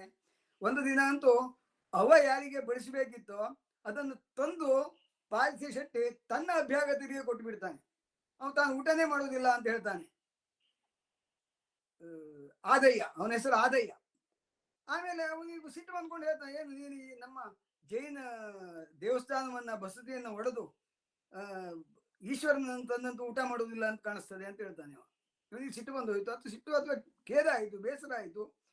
ತಾನು ಹೀಗೆ ಸರಿಯಲ್ಲ ಅಂತ ಸೌರಾಷ್ಟ್ರಕ್ಕೆ ಹೋಗ್ತಾನೆ. ಸೌರಾಷ್ಟ್ರದೇ ಹೋಗ್ಬೇಕಾದ್ರೂ ಬಹಳ ಕಷ್ಟಪಡ್ತಾನೆ. ಈಶ್ವರನೇ ಅವನನ್ನು ಬಹಳ ರೀತಿಯಿಂದ ಪರೀಕ್ಷೆ ಮಾಡ್ತಾನೆ. ಪುನಃ ಆ ಈಶ್ವರನನ್ನ ನಾವು ಅದನ್ನು ಸೋಮನಾಥ ಅಂತ ಕರೀತೇವಲ್ಲ, ಅಲ್ಲಿ ಸೌರಾಷ್ಟ್ರದಲ್ಲಿರುವಂತಹ ಸೋಮನಾಥ ಅದು. ಆ ಸೋಮನಾಥನನ್ನ ಪುಲಿಗೆರೆಗೆ ತೆಗೆದುಕೊಂಡು ಬರ್ತಾನೆ. ತೆಗೆದುಕೊಂಡು ಬಂದು ಇಲ್ಲಿ ಪ್ರತಿಷ್ಠಾಪಿಸಿದಂತಹ ಸಂದರ್ಭದಲ್ಲಿ ಕೆಲವೊಂದು ಘರ್ಷಣೆಗಳಾಗ್ತವೆ. ಅದಕ್ಕೆಲ್ಲ ಬೇರೆ ಬೇರೆ ಕಾರಣವನ್ನು ಈ ವಿಮರ್ಶಕರು ಕೊಡ್ತಾರೆ. ಅಂತೂ ಘರ್ಷಣೆ ನಡೆಯಿತು ಅಂತ ಇದೆ ಅದರಲ್ಲಿ, ಈ ರಾಘವಾಂಕನ ಕಾವ್ಯದಲ್ಲಿ. ಯಾಕಂದ್ರೆ ಇತಿಹಾಸದಲ್ಲಿ ಏನು ಎನ್ನುವುದರ ಸ್ಪಷ್ಟ ಕಲ್ಪನೆ ಇರುವುದಿಲ್ಲ, ಬರೆದಿದ್ದಲ್ಲ ಅದು. ರಾಘವಾಂಕನ ಕಾವ್ಯದ ಪ್ರಕಾರ ಘರ್ಷಣೆ ನಡೆದಿದೆ. ಅಲ್ಲಿ ಸ್ವತಃ ಈಶ್ವರ ಬಂದು ನಂದಿಯನ್ನು ಕಳಿಸ್ತಾನೆ. ಆ ಸಂದರ್ಭದಲ್ಲಿ ಚಂದ್ರಾದಿತ್ಯ ರಾಜ ಹೋಗಿರ್ತಾನೆ ಅಲ್ಲಿ ಜೈನ ರಾಜ. ಆ ಜೈನ ರಾಜ ಬಾಗಿಲಿನ ಒಳಗಿದ್ದಂತ ಮೂರ್ತಿಯನ್ನ ಭಂಗಿಸಲಿಕ್ಕೆ ಬಾಗಿಲು ಒಡಿಲಿಕ್ಕೆ ಹೋಗ್ತಾನೆ, ಒಡಿಲಿಕ್ಕೆ ಆಗುದಿಲ್ಲ. ಆನೆ ತಂದ್ರು ಆನೆ ಸಹಿತ ಸತ್ತು ಹೋಗ್ತದೆ. ಆ ಸಂದರ್ಭದಲ್ಲಿ ಅವರು ಒಡೆಯುವ ಸನ್ನಿವೇಶದಲ್ಲಿ ಸ್ವತಃ ಆದಯ್ಯನಿಗೆ ಖಡ್ಗ ಸಿಗ್ತದೆ. ಆ ಖಡ್ಗದಿಂದ ಹೋರಾಡಿ ಎಷ್ಟೋ ಮಂದಿ ಸಾಯ್ತಾರೆ, ಕೆಲವು ಮಂದಿ ಮತ ಪರಿವರ್ತನೆ ಆಗ್ತದೆ. ಅಲ್ಲಿ ಈ ಈಶ್ವರನ ಸೋಮನಾಥನ ಪ್ರತಿಷ್ಠಾಪನೆ ಆಗ್ತದೆ. ಸೋಮನಾಥನ ಪ್ರತಿಷ್ಠಾಪನೆ ಆದಾಗ ಬಹಳ ಸಂತೋಷ ಆಗ್ತದೆ ಅವನಿಗೆ. ಆ ಖಡ್ಗವನ್ನ ತೊಳೆದಂತಹ ಸ್ಥಳವನ್ನೇ ಖಡ್ಗ ತೀರ್ಥ ಅಂತ ಹೇಳ್ತಾರೆ ಅಂತಿದೆ. ಇಲ್ಲಿ ಸಮಂತಕ ತೀರ್ಥ ಅಂತ ಇದ್ದಾಗ ಈ ಪರಶುರಾಮ ಕೊಡಲಿಯನ್ನ ತೊಳೆದಿದ್ದು. ಆಮೇಲೆ ಅವ ಪುನಃ ಅಲ್ಲಿಂದ ಬಹಳ ಬೇಸರ ಆಯ್ತು. ಬೇಸರ ಎನ್ನುವುದಕ್ಕಿಂತ ಜೀವನ ಮುಗೀತು ಅವನಿಗೆ. ಅಲ್ಲಿ ಐಕ್ಯ ಆಗಿಬಿಡ್ತಾನೆ ಈಶ್ವರನಲ್ಲಿ. ಅಂತೂ ಅಲ್ಲಿಗೂ ಮುಗೀತು. ಇನ್ನೊಂದು ಕತೆ ಇದೆ. ಇನ್ನೊಂದು ಕತೆ ಅಂತಂದ್ರೆ ಶರಭನ ಕತೆ. ಗೊತ್ತಿರ್ಬೋದು, ಶರಭ ಹೇಳುವಂತಹದ್ದು ಒಂದು ಪ್ರಾಣಿ ಮತ್ತು ಪಕ್ಷಿ ಕೂಡುವಂತಹದ್ದು. ಮಹಾವಿಷ್ಣು ನರಸಿಂಹನ ಅವತಾರ ಮಾಡಿ ಹಿರಣ್ಯಕಶಿಪುವನ್ನು ಕೊಂದಿದ್ದು ಗೊತ್ತು. ಆಮೇಲೆ ಆ ಮಹಾವಿಷ್ಣುವಿಗೆ ಬಹಳ ಸೊಕ್ಕು ಬಂದ್ಬಿಡ್ತದಂತೆ, ಅಹಂಕಾರ ಬಂದ್ಬಿಡ್ತದೆ ನರಸಿಂಹ ಅವತಾರದಲ್ಲಿ. ಅದನ್ನು ಪ್ರಪಂಚದಲ್ಲಿ ಯಾರೂ ಸೋಲಿಸ್ಲಿಕ್ಕೆ ಸಾಧ್ಯ ಇಲ್ಲಂತೆ. ಆ ಸಂದರ್ಭದಲ್ಲಿ ಈಶ್ವರ ಈ ಶರಭಾವತಾರವನ್ನ ಬಿಟ್ಕೊಂಡು 8 ಕಾಲಿದೆ ಆ ಶರಭಕ್ಕೆ. ಈ ಮಹಾವಿಷ್ಣುವಿನ ನರಸಿಂಹ ಅವತಾರವನ್ನ ಒದಿಸಿದ ಎನ್ನುವುದು ಆ ಕತೆ. ಆ ಕತೆ ಎನ್ನುವುದು ಎಲ್ಲೂ ಪುಸ್ತಕ ಸಿಗಲಿಲ್ಲಂತೆ. ಇನ್ನೊಂದು ಹರಿಹರ ಕಾವ್ಯ. ಹರಿಹರ ಕಾವ್ಯ ಎನ್ನುವ ಹರೀಶ್ವರ ಕಾವ್ಯ ಅಥವಾ ಹರೀಶ್ವರ ಚರಿತೆ, ಅದು ಹರಿಹರನ ಜೀವನ ಚರಿತ್ರೆ ಅಂತ ಹೇಳ್ತಾರೆ. ಇದು 2 ಪುಸ್ತಕ ಸಿಗಲಿಲ್ಲ, ಎಲ್ಲಿಯೂ ಪ್ರತಿ ಸಿಗಲಿಲ್ಲ. ಇನ್ನೊಂದು ವೀರೇಶ್ ಚರಿತೆ. ವೀರೇಶ್ ಚರಿತೆ ಎನ್ನುವುದು ಅತ್ಯಂತ ಮಹತ್ವದ್ದು. ಇದನ್ನು ಹೇಳಿ ನಾನು ಮುಗಿಸ್ತೇನೆ ಈ ಕಥೆಯನ್ನ. ಯಾಕೆಂದ್ರೆ ವೀರೇಶ ಕವಿತೆ, ವೀರೇಶಿ ಚರಿತ್ರೆ ಎನ್ನುವುದು ಅತ್ಯಂತ ಮಹತ್ವದ್ದು ಈ ರಾಘವಾಂಕನ ಕೃತಿಗಳಲ್ಲಿ. ಇದು ಅತ್ಯಂತ ಸಣ್ಣದು, ಇದು ಸಣ್ಣದಾದ್ರೂ ಆ ಕಥೆ ಅನ್ನುವಂಥದ್ದು ಅತ್ಯಂತ ಅರ್ಥಗರ್ಭಿತವಾದದ್ದು. ನಮ್ಗೆಲ್ಲ ಪುರಾಣದಲ್ಲಿ ಇದ್ದಂಥದ್ದೇ ಇದು. ಪುರಾಣದಲ್ಲಿ ದಕ್ಷಾಧ್ವರ ಎನ್ನುವುದು ಗೊತ್ತಿದ್ದದ್ದೇ. ಆ ದಕ್ಷಾಧ್ವರದಲ್ಲಿ ದಕ್ಷಿಣ ಯಜ್ಞಕ್ಕಾಗಿ ಮಹಾವಿಷ್ಣುವೇ ಮುಂದೆ ನಿಂತಿದ್ದಾನೆ ಹೇಳುವುದು ಈ ಕಥೆಯೆಲ್ಲ ಬರ್ತದೆ. ಆ ಸಂದರ್ಭದಲ್ಲಿ 3 ಜನ ಇದ್ರಂತೆ, ಏಕ ದ್ವಿ ತ್ರಿ ಸಂಧಿಗ್ರಾಹಿಗಳು ಅಂತ. ಅವ್ರು ಕುಕವಿಗಳು ಅಂತ ಅವ್ರಿಗೆ ಹೇಳ್ತಾರೆ. ಕುಕವಿಗಳು ಅಂತಂದ್ರೆ ಅತ್ಯಂತ ದುಷ್ಟರಂತೆ ಅವರು. ಅವ್ರಿಗೆ ಒಂದು ಅತ್ಯಂತ ಸಾಮರ್ಥ್ಯ ಇರುವಂತದ್ದು ಅಂದ್ರೆ ಬುದ್ಧಿಶಕ್ತಿ. ಏನನ್ನು ಕೇಳಿದ್ರು ಅವ್ರಿಗೆ ನೆನಪಿನಲ್ಲಿ ಇರ್ತದಂತೆ ಅದು. ಅದು 3 ಜನನೂ ಹಾಗೆ, 1 ಸಲ 2 ಸಲ 3 ಸಲ ಕೇಳಿದ ಕೂಡಲೇ ಅವ್ರ ಮನಸ್ಸಿನಲ್ಲಿ ಇದ್ಬಿಡ್ತಿತ್ತು.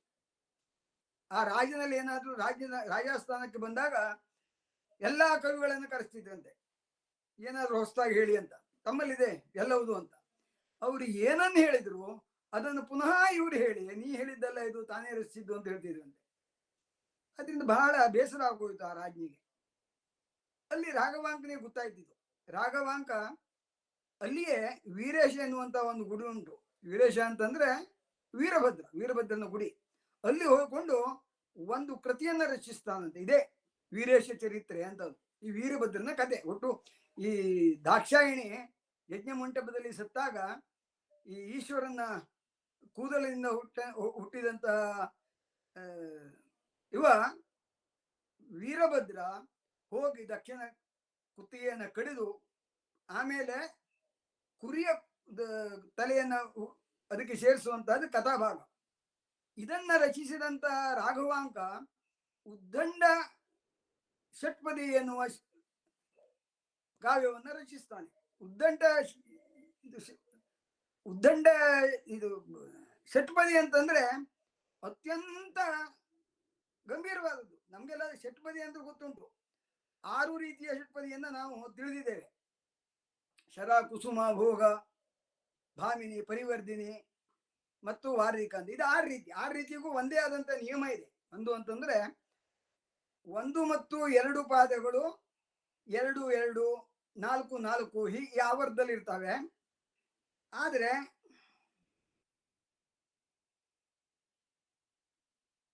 ಮೂರನೇದು 2 2 ಇದ್ರೆ 3, 4 4 ಇದ್ರೆ 6 ಈ ರೀತಿಯ ಭಾಗದಲ್ಲಿ ಇರ್ತವೆ. ಇದನ್ನೆಲ್ಲ ಸಾಮಾನ್ಯವಾಗಿ ನಾವು ನೋಡಿರ್ತೇವೆ. ಶಿವನಿತೆಯರ ಸನೆ ವಿಮಲರ ಜೀವ ಪೀಠನೆ ಪಿತನೆ ಜಗತ್ತ ಕಾರಣನೆ. ಇದರಲ್ಲಿ 2 3 4 3 4 3 4 3 4 3 4 3 4 3 4 ಹೀಗೆ ಇರ್ತವೆ. ನನ್ನ ಅಂತ. ಆದ್ರೆ ಉದ್ದಂಡ ಷಟ್ಪದಿ ಅಂತ ಏನಿದೆಯಾ, ಉದ್ದಂಡ ಷಟ್ಪದಿ ಅತ್ಯಂತ ಸಂಕೀರ್ಣವಾದದ್ದು. ಅದನ್ನ ಬರೆದಿದ್ದಾನೆ ಈ ರಾಘವಾಂಕ. ಅದು ಬೇರೆಯವರಿಗೆ ಗೊತ್ತಿರೋದಿಲ್ಲ. ಇದರಲ್ಲಿ ಸಾಮಾನ್ಯವಾಗಿ ಈ ರೀತಿಯ ವಾರ್ಧಿಕ ಷಟ್ಪದಿಯಲ್ಲಿ 20 ಇರ್ತವೆ, 20 20 32 ಅಂತ. ಈ ಉದ್ದಂಡ ಅಂತಂದ್ರೆ 5 5 5 5 5 5 4 4 5 20 4 5 20 4 8 32. ನಾವೊಂದು ಓದುದಿದ್ರೆ ಪರಿಕುಪೋಡಿ ಕೃತಿಗಾವುದು ಮೊದಲೇನೆ ಹಳಚಂ ತೆರೆಯುಳು ತಿರುಗುವ ಕರಿಮಕರಂಗಳ ಪುಚ್ಛೋತ್ಕರಹತಿ ನಿಂಚೆಲ್ಲಿದ ಮಣಿಗಳ ಬೆಳಗಿ ಶ್ವೇತ ದ್ವೀಪ ಕಿಸುತ. ಇದು 4 ಮಾತ್ರೆ ಗಣಗಳು. ಇದನ್ನೇ ಉದ್ದಂಡ ಷಟ್ಪದಿ ಅಂತ ಬೇರೆ ರೀತಿಯಿಂದಲೂ ಹೇಳಿಕ್ಕೆ ಬರ್ತದೆ. ಅದನ್ನೇ ಹೇಳಿದ್ದಾರೆ ಇಲ್ಲಿ. ಪರಿಕಿಪೋ ಡಿ ಕೃತಿಗಾವುದು ಮೊದಲೇನೆ ಹಳಚಂ ತೆರೆಯುಳು ತಿರುಗುವ ಕರಿ ಮಕರಂಗಳ ಪುಚ್ಛೋ ಕರತಿ ಹಿಂಚೆಲ್ಲಿದ ಮಣಿಗಳ ಬೆಳಗಿಂ ಶ್ವೇತ ದ್ವೀಪವನ್. ಹೀಗೆ ಅಂದ್ರೆ ಉದ್ದಂಡ ಷಟ್ಪದಿ ಅನ್ನೋದು ಸ್ವಲ್ಪ ವ್ಯತ್ಯಾಸ ಇದ್ದದ್ದು. ಇದನ್ನ ಹೇಳಿದಾಗ ಅವರಿಗೆ ಅದನ್ನ ಅರಗಿಸ್ಕೊಳ್ಲಿಕ್ಕೆ ಆಗ್ಲಿಲ್ಲಂತೆ. ಇವು 2 ರೀತಿಯಿಂದ ಹೇಳ್ತಾನೆ. ಈ ಉದ್ದಂಡ ಷಟ್ಪದಿಯನ್ನು ಹೇಳಲಿಕ್ಕೆ ಅವನಿಗೆ ಅಸಾಧ್ಯ ಆದದ್ರಿಂದ ಅವರು ಸೋತರು ಅಂತ ಒಪ್ಕೊಳ್ತಾರೆ. ಆಮೇಲೆ ರಾಜ ಇವನಿಗೆ ಅತ್ಯಂತ ಮನ್ನಣೆಯನ್ನ ಕೊಡ್ತಾನೆ. ಈ ಉದ್ದಂಡ ಷಟ್ಪದಿ ಅನ್ನುವಂಥದ್ದು ಷಟ್ಪದಿಗಳಲ್ಲಿಯೇ ಅತ್ಯಂತ ವಿಶಿಷ್ಟವಾದದ್ದು. ಅದನ್ನ ಇನ್ನೊಂದು ದಿವಸನೇ ಹೇಳಬೇಕು ಈ ಷಟ್ಪದಿಗಳ ಕುರಿತಾಗಿ. ಈ ಷಟ್ಪದಿಯ ಜನಕ ಎನ್ನುವಂಥವ ಈ ರಾಘವಾಂಕ. ರಾಘವಾಂಕನ ಜೀವನ ಚರಿತ್ರೆ. ರಾಘವಾಂಕನ ಬಗ್ಗೆ ನಾವು ಹೇಳಬೇಕಾದ್ರೆ ರಾಘವಾಂಕನ ಕುರಿತಾಗಿಯೇ ಒಂದು ಕೃತಿಯನ್ನು ಮಾಡಿದ್ದಾನೆ ಸಿದ್ಧನಂಜೇಶ ಎನ್ನುವ. ಅವನ ಆ ಕೃತಿಯಲ್ಲಿ ಈ ಶರಭ ಚಾರಿತ್ರ ಮತ್ತು ಹರೀಶ್ವರ ಚಾರಿತ್ರ ಇದೆ ಅಂತ ಬರ್ತದೆ. ಇಲ್ಲದೇ ಇದ್ರೆ ಅವ ಬರೆದಿದ್ದು ಒಂದು ರಾಘವಾಂಕ ಕಾವ್ಯ ಮತ್ತು ಪಂಚಕೃತಿಗಳಿದೆ, ಶೈವ ಪಂಚಕೃತಿಗಳು. ಆ ಶೈವ ಪಂಚಕೃತಿಗಳಲ್ಲಿ 3 ಸಿಗ್ತಾವೆ, ನಾವನ್ನೆಲ್ಲ ಓದಿದ್ದೇವೆ ಅದು. ಇನ್ನು ಈ ರೀತಿಯ ರಾಘವಾಂಕನ ಹರಿಶ್ಚಂದ್ರ ಕಾವ್ಯ ಎಷ್ಟು ವಿಸ್ತಾರವಾಗಿ ಬೆಳೆದಿದೆಯೋ ಅಷ್ಟು ವಿಸ್ತಾರವಾಗಿ ಉಳಿದ ಕಾವ್ಯಗಳೇ ಬೆಳೆಯಲಿಲ್ಲ. ಆದ್ರೆ ಬಹುಶಃ ನಮ್ಮ ಕಡೆಗೆ ಅಂತ ಅನಿಸ್ತದೆ. ಯಾಕಂದ್ರೆ ಹರಿಶ್ಚಂದ್ರ ಕಾವ್ಯವನ್ನ ನಮ್ಮ ಕಡೆ ಗಮಕಿಗಳು ಅದನ್ನ ಹೇಳ್ತಾರೆ. ಗಮಕಿಗಳಿಗೆ ಇದು ಅತ್ಯಂತ ರಂಜನೀಯವಾದದ್ದು ಹೇಳಲಿಕ್ಕೆ. ಇದರ ಓಟ ಇದೆಯಲ್ಲ, ಓಗ ಇದೆಯಲ್ಲ, ಅದು ಅತ್ಯಂತ ಸಂಭ್ರಮದಿಂದ ಹೇಳಲಿಕ್ಕೆ ಸಾಧ್ಯವಾಗುವಂಥದ್ದು. ಹೇಗೆ ಕುಮಾರವ್ಯಾಸನ ಭಾರತ, ಜೈಮಿನಿ ಭಾರತ ಲಕ್ಷ್ಮೀಶನದು, ಹಾಗೆ ಇದನ್ನು ಸಹಿತ ಗಮಕಿಗಳು ಪ್ರಸ್ತಾಪ ಮಾಡ್ತಾರೆ. ರಾಘವಾಂಕನ ಕುರಿತಾಗಿ ಎಷ್ಟು ಹೇಳಿದ್ರು ಕಡಿಮೆ. ಪ್ರತಿಯೊಂದಕ್ಕೂ ತಾಸು ಹೇಳುವಷ್ಟು ವಿಷಯ ಅವನಲ್ಲಿ ಉಂಟು. ಆದರೆ ಸಮಯದ ಅಭಾವದ ಮೂಲಕ 3/4 ಗಂಟೆ ಅಂತ ಹೇಳಿದ್ದಾರೆ, ಮತ್ತು ಸ್ವಲ್ಪ ಹೆಚ್ಚಿಗೆನೇ ಆಯ್ತು ನನಗೆ. ಆ ಮಟ್ಟಿಗೆ ನನ್ನನ್ನು ಕ್ಷಮಿಸಬೇಕು. ನಿಮಗೆಲ್ಲರಿಗೂ ನನ್ನ ಹೃತ್ಪೂರ್ವಕವಾದಂತಹ ಧನ್ಯವಾದಗಳನ್ನ ತಿಳಿಸಿ ಇಷ್ಟೊತ್ತು ಕೇಳಿದ್ದಕ್ಕೆ ಮತ್ತೊಮ್ಮೆ ಕೃತಜ್ಞತೆಯನ್ನ ಒಪ್ಪಿಸಿ ಮಾತನ್ನು ಮುಗಿಸ್ತೇನೆ. ಜೈ ಕರ್ನಾಟಕ ಮಾತೆ.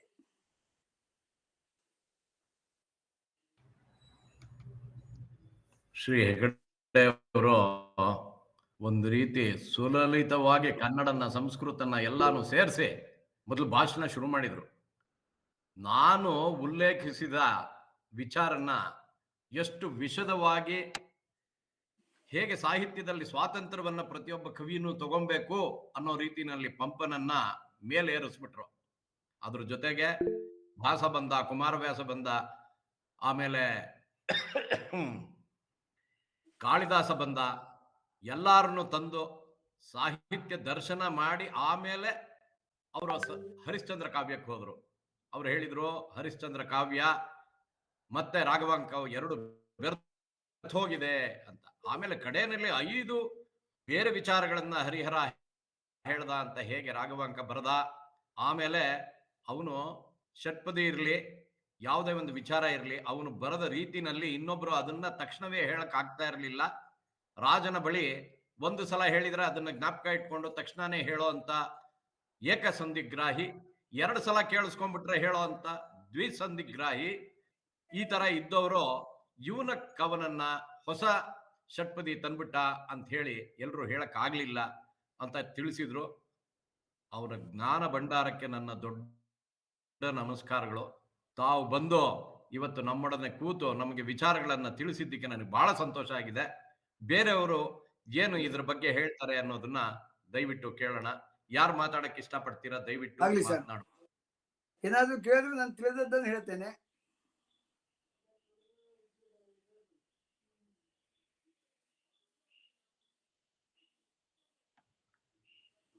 ಶೀಲಾ ಅರಕಲಗೂಡು ಅವರು.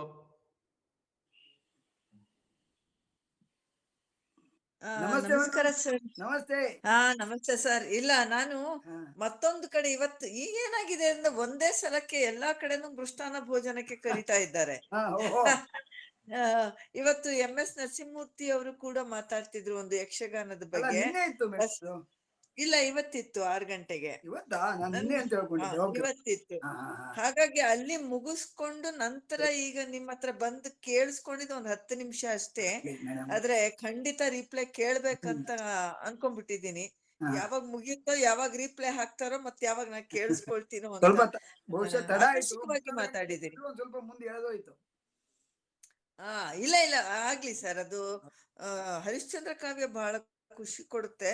ಅದ್ರ ಬಗ್ಗೆ ನೀವು ಮಾತಾಡಿದ್ದೀರಿ ಅಂತ ಅನ್ಕೊಂಡಿದೀನಿ. ನಾನ್ ಮತ್ತೆ ಕೇಳಿಸ್ಕೊಳ್ತೀನಿ sir. Thank you. Ravindra Kumar ಅವ್ರು ಬಂದಿದ್ದಾರೆ ಇವತ್ತು. ಎಲ್ವಿ ರವೀಂದ್ರನಾಥ್. ಆಮೇಲೆ ಮಹಾಬಲ ಅವರಿದ್ದಾರೆ. ಹೌದು, ನೋಡಿದ ಅವ್ರನ್ನ. ಯಾರಾದ್ರೂ ಮಾತಾಡೋದಿತ್ತ ದಯವಿಟ್ಟು ಮಾತಾಡ್ಬೇಕು. ಏನಾದ್ರೂ ಕೇಳಿದ್ರು ನಮಗೂ ಸ್ವಲ್ಪ ಸಮಾಧಾನ ಆಗ್ತವೆ. ಗಣಪತಿ ಹೆಗಡೆ ಅವರಿಗೆ ಪ್ರಶ್ನೆ ಕೇಳೋ ಅಷ್ಟು.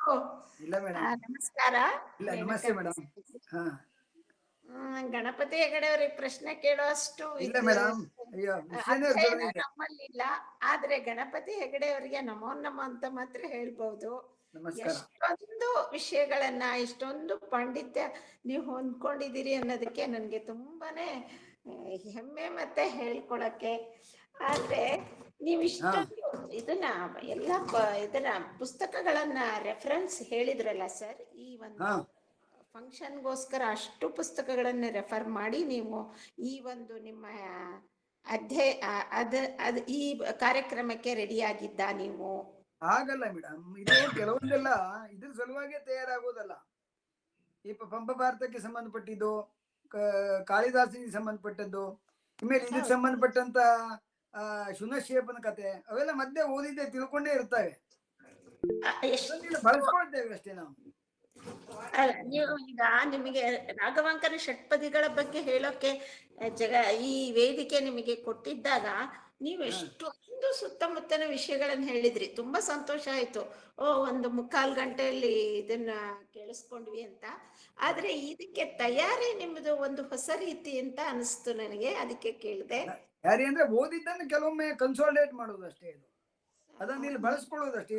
ನಹುಷ ಚರಿತ್ರೆ ಇಂಥವೆಲ್ಲ ಕತೆ ಪುರಾಣದಲ್ಲೇ ಬರ್ತಾವೆ, ಆ ಬಂದದ್ದನ್ನು ಇಲ್ಲಿ ನಾವು ಬಳಸ್ಕೊಂಡಿದ್ದಷ್ಟೇ. ನಿಮ್ಮ ಮತ್ತು ಕೆಲವೊಂದು ವಿಷಯಗಳನ್ನು ಹೇಳಲಿಕ್ಕೆ ಹೋಗ್ಲಿಲ್ಲ. ಅವನ ಮತ ಅಧ್ಯಯನದ ಆಳ ಮಾತ್ರ ತುಂಬಾನೇ ನಮಗೆ ಅಗಾಧವಾಗಿ ಕಾಣಿಸ್ತು.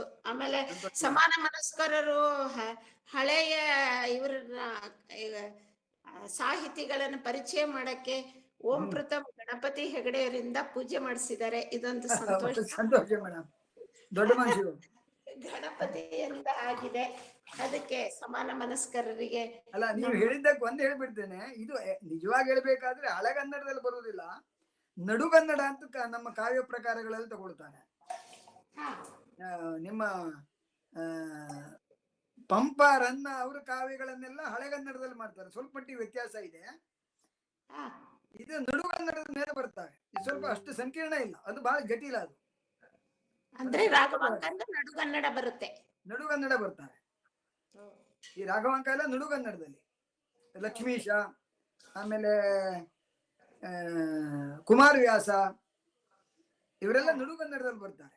ಮತ್ತೆ ಅದು ಆ ರೀತಿಯಿಂದ ಕವಿಗಳ ವ್ಯತ್ಯಾಸ ಮಾಡ್ಲಿಕ್ಕೆ ಆಗುದಿಲ್ಲ.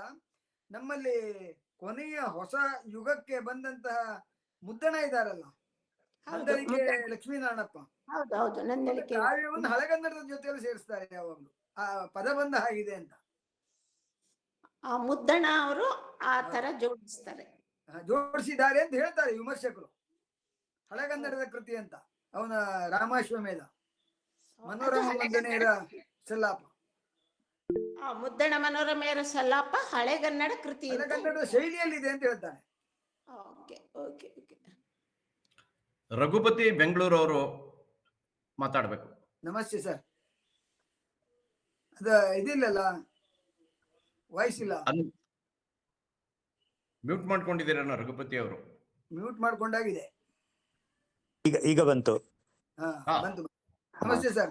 ನಮಸ್ಕಾರ. ನನಗೆ ಇವತ್ತು ಮೊದಲನೇ ಸರ್ತಿ ನಾನು ಈ ಪ್ರೋಗ್ರಾಮಿಗೆ ಬಂದು ಕೂತ್ಕೊಂಡಿರೋದು, ನನಗೆ ಗೊತ್ತಿರ್ಲಿಲ್ಲ. ಆದ್ರೆ ನನಗೆ ಹಳೆಗನ್ನಡ ಮತ್ತೆ ನಡುಗನ್ನಡ ತನಕನೂ ಬಹಳ ಪ್ರೀತಿ ಕನ್ನಡ. ಆದ್ರೆ ಬರ್ತಾ ಬರ್ತಾ ಅದ್ರ ಬಗ್ಗೆ ಮಾತಾಡೋರು ಸಿಗೋದಿಲ್ಲ ಎಲ್ಲೂ. ಈ ಒಂದು ಅವಕಾಶ ಈ ಇವ್ರಿಗೂ ಮೊದಲು ಇದನ್ನ ಆರ್ಗನೈಸ್ ಮಾಡಿರೋರ್ಗೆ, ಜೊತೆಗೆ ಈ ತರ ಒಂದು ಪಾಂಡಿತ್ಯಪೂರ್ಣವಾದಂತಹ ಒಂದು ವಿಚಾರಗಳನ್ನ ನಮಗೆ ತಿಳಿಸ್ಕೊಟ್ಟಂತಹ ತಮಗೆ ಅನೇಕ ಧನ್ಯವಾದಗಳು. ಇವತ್ತು ಗುರುಪೂರ್ಣಿಮೆ. ಇವತ್ತಿನ ದಿವಸ ಗುರುಸ್ಥಾನದಲ್ಲಿ ನಿಂತು ತಾವು ನಮ್ಗೆ ಹೇಳ್ಕೊಟ್ಟಿದ್ದು ಬಹಳ ಸಂತೋಷ ಆಯ್ತು. ಒಂದು ಖಂಡಿತ ಇಲ್ಲ, ನಾನು ಮನಸ್ಸಿನಿಂದ ಬಂದಿದ್ದು. ಎರಡನೇದು, ನಮ್ಗೆ ಈ ನಿಮ್ಮ ಈ ಪುಸ್ತಕಗಳನ್ನೆಲ್ಲ ರಾಘವಾಂಕಂದು ಹರಿಶ್ಚಂದ್ರ ಕಾವ್ಯದ ಬಗ್ಗೆ ಹೇಳಿದ್ರಿ, ಅದು ಸರಿ. ಬಟ್ ಬಾಕಿ ಕಾವ್ಯಗಳು ಹರಿಶ್ಚಂದ್ರನ ರಾಘವಾಂಕನ ಕುರಿತು ಬೇರೆಯವರು ಯಾರೋ ಬರ್ದಿದ್ದಾರೆ ಅಂತಂದ್ರಲ್ಲ, ಇದ್ರ ಪುಸ್ತಕಗಳು ಎಲ್ಲಿ ನಿಮ್ಮ ಅಂದ್ರೆ ಈಗ ಉತ್ತರ ಕನ್ನಡ ದಕ್ಷಿಣ ಕನ್ನಡದಲ್ಲಿ ಸಾಕಷ್ಟು, ಮತ್ತೆ ಮಲೆನಾಡಿನಲ್ಲಿ ಸಾಕಷ್ಟು ಪುಸ್ತಕಗಳು ಸಿಗುತ್ತೆ. ಆದ್ರೆ ಸೋಮನಾಥ ಪುರಾಣ ಪುಸ್ತಕವೇ ನನ್ನ ಹತ್ರ ಇದೆ, ನಾನು ನೋಡಿದ್ದೇನೆ. ಆದ್ರೆ ಪುಸ್ತಕ ಇದೆ ಅಂತ ಕೆಲವೊಂದೆಲ್ಲ ನಾವು ಅಂತರ್ಜಾಲದಲ್ಲೂ ಜಾಲಾಡಿಸ್ತೇವೆ. ಸಿದ್ದನಂಜೇಶ ಹೇಳುವ ಬರ್ದಿದ್ದಾನೆ ಅನ್ನೋದು ನಾನು ಇದರ ಅಂತರ್ಜಾಲದಲ್ಲಿ ನೋಡಿದ್ದೆ. ಹಾ ಅದನ್ನ ಆದ್ರೆ ಆ ಕ್ರೋಢೀಕರಿಸಿದ್ದು ಅವ ಆ ಪುಸ್ತಕ 14ನೇ ಇಲ್ಲ. ಶತಮಾನದಲ್ಲಿ ಬರ್ದಿದ್ದಾನಂತೆ. ಇವ 12ನೇ ಓಹೋ, ಶತಮಾನ. ರಾಘವಾಂಕನ ಉಳಿದ ಸಮಯ ಹೇಳಲಿಕ್ಕೆ ಆಗ್ಲಿಲ್ಲ ನನಗೆ ಹೌದು ಅಂತ ಹೌದು. ಅವನ ಇದೆಲ್ಲ ಹೇಳಲಿಕ್ಕೆ ಆಗ್ಲಿಲ್ಲ. ಅವ 12ನೇ ಹ್ಮ್ ಶತಮಾನದವ ಅಂತ ಹೇಳ್ತಾರೆ, 1260. ಹ್ಮ್ ಹ್ಮ್ ಅವನು ಆಮೇಲೆ ಬಂದಿದ್ದು. ಮತ್ತೆ ಅವನಿಗೆ ಮತ್ತು ಶರಣರಿಗೆ ಇದ್ದದ್ದು, ಆಮೇಲೆ ವಚನ ಸಾಹಿತ್ಯ, ಅದಕ್ಕೆ ಸಂಬಂಧಪಟ್ಟದ್ದೇ ಒಂದು ದೊಡ್ಡ ವ್ಯಾಖ್ಯಾನ ಆಗ್ಬೋದು. ಹೌದು ಹೌದು ಹೌದು. ಅದನ್ನೆಲ್ಲ ಈಗ ಇಲ್ಲಿ ಹೇಳಲಿಕ್ಕೆ ಆಗ್ಲಿಲ್ಲ ನನಗೆ. ಸರ್, ಈ ರೀತಿ ಮತ್ತೊಂದಷ್ಟು ಅವಕಾಶಗಳನ್ನ ನಮ್ಗೆಲ್ಲರಿಗೂ ಆಯೋಜಕರು ಕಲ್ಪಿಸ್ಕೊಡ್ತಾರೆ ಅಂತ ಅಂದ್ಬಿಟ್ಟು ಕೇಳ್ಕೊತೀನಿ ಸರ್. ಧನ್ಯವಾದಗಳು. ಧನ್ಯವಾದಗಳು ಸರ್. ಧನ್ಯವಾದಗಳು. ಈಗ ರವೀಂದ್ರ LV ಮೈಸೂರಿಂದ ಹೇಳಿದ್ರು ಅದ್ಭುತವಾಗಿದೆ ವಿಚಾರಗಳು ಅಂತ. ಆಮೇಲೆ ತಿಮ್ಮಣ್ಣ ಭಾಗವತರ್ ಅವರು ಸೂಪರ್ ಅಂತ ಕಳಿಸಿದ್ದಾರೆ. ಈಗ ಉಮಾದೇವಿ ಅವರು ಮಾತಾಡ್ಬೇಕು. ಮ್ಯೂಟ್ ಇದೆ. ನಮಸ್ಕಾರ ಸರ್. ನಮಸ್ತೆ ಮೇಡಮ್. ಗುರು ಪೂರ್ಣಿಮೆ ದಿವಸ ಗುರುಗಳ ಸ್ಥಾನದಲ್ಲಿ ನೀವು ನಮ್ಗೆ ಬಹಳ ಒಳ್ಳೆ ವಿಚಾರಗಳನ್ನ ತಿಳಿಸ್ಕೊಟ್ರಿ ಸರ್. ಬಹಳ ಉತ್ತಮವಾದಂತ ಉತ್ತಮವಾದಂತ ಒಂದು ನೀತಿ ಇದನ್ನ ಪಾಠವನ್ನು ಹೇಳಿದ್ರಿ ನಮ್ಗೆ ಸರ್. ನೀವೆಲ್ಲ ಹೆಂಗೆ ಸಾಧಿಸಿದ್ರಿ ಸರ್? ನಾನ್ ರಾಘವಾಂಕನ್ ಬಿಟ್ಟು ನಿಮ್ಮನ್ನೇ ಕೇಳ್ತೀನಿ ಮೇಡಮ್. ಸರ್. ಹೇಳ್ಬೇಕಾದ್ರೆ ನನ್ನ ತಂದೆಯವರು ಅತ್ಯಂತ ದೊಡ್ಡ ವಿದ್ವಾಂಸರು. ಆದ್ರೆ ನಾವು ಬಹುಶಃ ಹುಟ್ಟಬೇಕಾದ್ರೆ ಅವರ ಇದ್ರಲ್ಲೇ ಬಂತು, ಪಡಿನೆರಳಲ್ಲಿ. ಮತ್ತೆ ನಾನು ತಾಳಮದ್ಲೆ ಅರ್ಥಧಾರಿ ಆದ್ರಿಂದ, ತಾಳಮದ್ಲೆ ಅರ್ಥಧಾರಿ ಅಂತಂದು ಪೌರಾಣಿಕ ಕಥೆಗಳ ಹಿನ್ನೆಲೆ ಬೇಕು. ಹೌದು. ಅದನ್ನೆಲ್ಲ ತಾಳಮದ್ಲೆ ಅರ್ಥ ಕೇಳಿಕೊಂಡು ಮತ್ತು ಅದ್ರ ಸಂಬಂಧಪಟ್ಟ ಓದ್ಕೊಂಡು ಕೆಲವೊಂದು ಜ್ಞಾನವನ್ನು ನಾನು ಸಂಗ್ರಹಿಸಬೇಕಾಯ್ತು. ಮತ್ತೆ ಈ ಛಂದಸ್ಸಿಗೆ ವಿಶೇಷವಾದ ಆಕರ್ಷಣೆ ಉಂಟು, ನನಗೆ ಆಸಕ್ತಿ ಇದೆ, ಅದ್ರಲ್ಲಿ ಸ್ವಲ್ಪ ಗತಿ ಇದೆ. ಆದ್ರಿಂದ ಈ ಹರಿಶ್ಚಂದ್ರ ಕಾವ್ಯ ಇಂಥ ಕಾವ್ಯಗಳನ್ನೆಲ್ಲ ಓದು ಸ್ವಲ್ಪ ಸುಲಭ ನನಗೆ. ಅದ್ರ ಗಮನ ಇದ್ರೆ ಬಹಳ ಉತ್ತಮವಾದಂತ ಭಾಷಣ ಮಾತುಗಳನ್ನ ತಿಳಿಸ್ಕೊಟ್ರಿ ಸರ್. ನಮ್ಗೆ ಧನ್ಯವಾದಗಳು ಸರ್. ಮತ್ತೆ ಬನ್ನಿ ಸರ್. ಧನ್ಯವಾದಗಳು ಸರ್. Thank you. ಧನ್ಯವಾದಗಳು ಉಮಾದೇವಿ ಅವರಿಗೆ. ರಘುರಾಮ್ ಅವರು ಮಾತಾಡ್ಬೇಕು, ಅರಕಲಗೂಡು ಕೈ ಎತ್ತಿದ್ದಾರೆ. ನಮಸ್ಕಾರ. ರಾಘವಾಂಕನ ಬಗ್ಗೆ ಬಹಳ ವಿಸ್ತಾರವಾಗಿ ಬಹಳ ಚೆನ್ನಾಗಿ ನೀವೆಲ್ಲ ತಿಳಿಸ್ಕೊಟ್ರಿ. ನನಗೂ ಕೂಡ ರಾಘವಾಂಕನ ಅಂದ್ರೆ ಹರಿಶ್ಚಂದ್ರ ಕಾವ್ಯ, ಹರಿಶ್ಚಂದ್ರ ಕಾವ್ಯ, ರಾಘವಾಂಕ ಅಷ್ಟೇ ನನಗೂ ಗೊತ್ತಿದ್ದು, ಬೇರೆ ಏನು ಗೊತ್ತಿರ್ಲಿಲ್ಲ. ನಿಮ್ಮಿಂದಾಗಿ ಉಳಿದ ಇನ್ನು 5 ಕೃತಿಗಳ ಬಗ್ಗೆನೂ ಸ್ವಲ್ಪ ತಿಳ್ಕೊಂಡಾಗಾಯ್ತು. ಆಮೇಲೆ ನಾನು ಮೈಸೂರಿನಲ್ಲಿದ್ದೇನೆ. ಮೈಸೂರಿನಲ್ಲಿ ಕೆಲವು ವರ್ಷಗಳ ಹಿಂದೆ ರಂಗಾಯಣದಲ್ಲಿ ಹರಿಶ್ಚಂದ್ರ ಕಾವ್ಯ ಅಂತ ಅವರು ಪ್ರದರ್ಶನ ಮಾಡಿದ್ರು ಒಂದ್ಸಾರಿ. ಬಹಳ ಚೆನ್ನಾಗಿ ಅಲ್ಲಿಯ ರಂಗ ಶಿಕ್ಷಣ ಕೇಂದ್ರದ ವಿದ್ಯಾರ್ಥಿಗಳಿಂದಾನೇ ಅವ್ರು ಮಾಡಿಸಿದ್ರು. ರಂಗಾಯಣ ರಂಗಕ್ಕೆ ಇದ್ದಂತ ಮೀಸಲಾದಂತ ಕ್ಷೇತ್ರ ಅಲ್ವ ಅದು, ಹೆಗ್ಗೋಡಿಂದ ಹಾಗೆ. ಅದಕ್ಕೆ ಒಂದ್ ರೀತಿ ಅದೇ ಸರಿಯಾದದ್ದು ಅದು ರಂಗಾಯಣ ಅಂತಂದ್ರೆ. ಅದು ನೋಡಿದ್ದೆ ಅವಾಗ, ಬಹಳ ಇಷ್ಟ ಆಗಿತ್ತು. ಧನ್ಯವಾದಗಳು ಸರ್ ಹೇಳಿದ್ದಕ್ಕೆ. ಆಮೇಲೆ ಹಾಗೆ ಇನ್ನೊಂದು ಏನು ಅಂದ್ರೆ, ಇವರು ರಂಶ್ರೀ ಮುಗಳಯವರ ಬಗ್ಗೆ ಕೂಡ ಜಗನ್ನಾಥರವರು ಮಾತಾಡಿದ್ರು. ನನಗೆ ಒಂದು ನೆನಪಾಯ್ತು. ನಾನು ದಾವಣಗೆರೆಯಲ್ಲಿ BDT ಕಾಲೇಜಲ್ಲಿ ಓದಿದಾಗ ನನ್ನ ನೆನಪಿನಂತೆ 69ನೇ ಇಸ್ವಿಲಿ ಇರಬೇಕು, ನಮ್ಮ ಕಾಲೇಜು ವಾರ್ಷಿಕೋತ್ಸವಕ್ಕೆ ಅವರನ್ನ ಮುಖ್ಯ ಅತಿಥಿಗಳನ್ನ ಕರೆದಿದ್ವಿ. ಆವಾಗ ರಂಶ್ರೀ ಮುಗಳಿಯವರು ನೋಡಿದ್ದ ಅದೊಂದೇ ಸರಿ ನಾನು.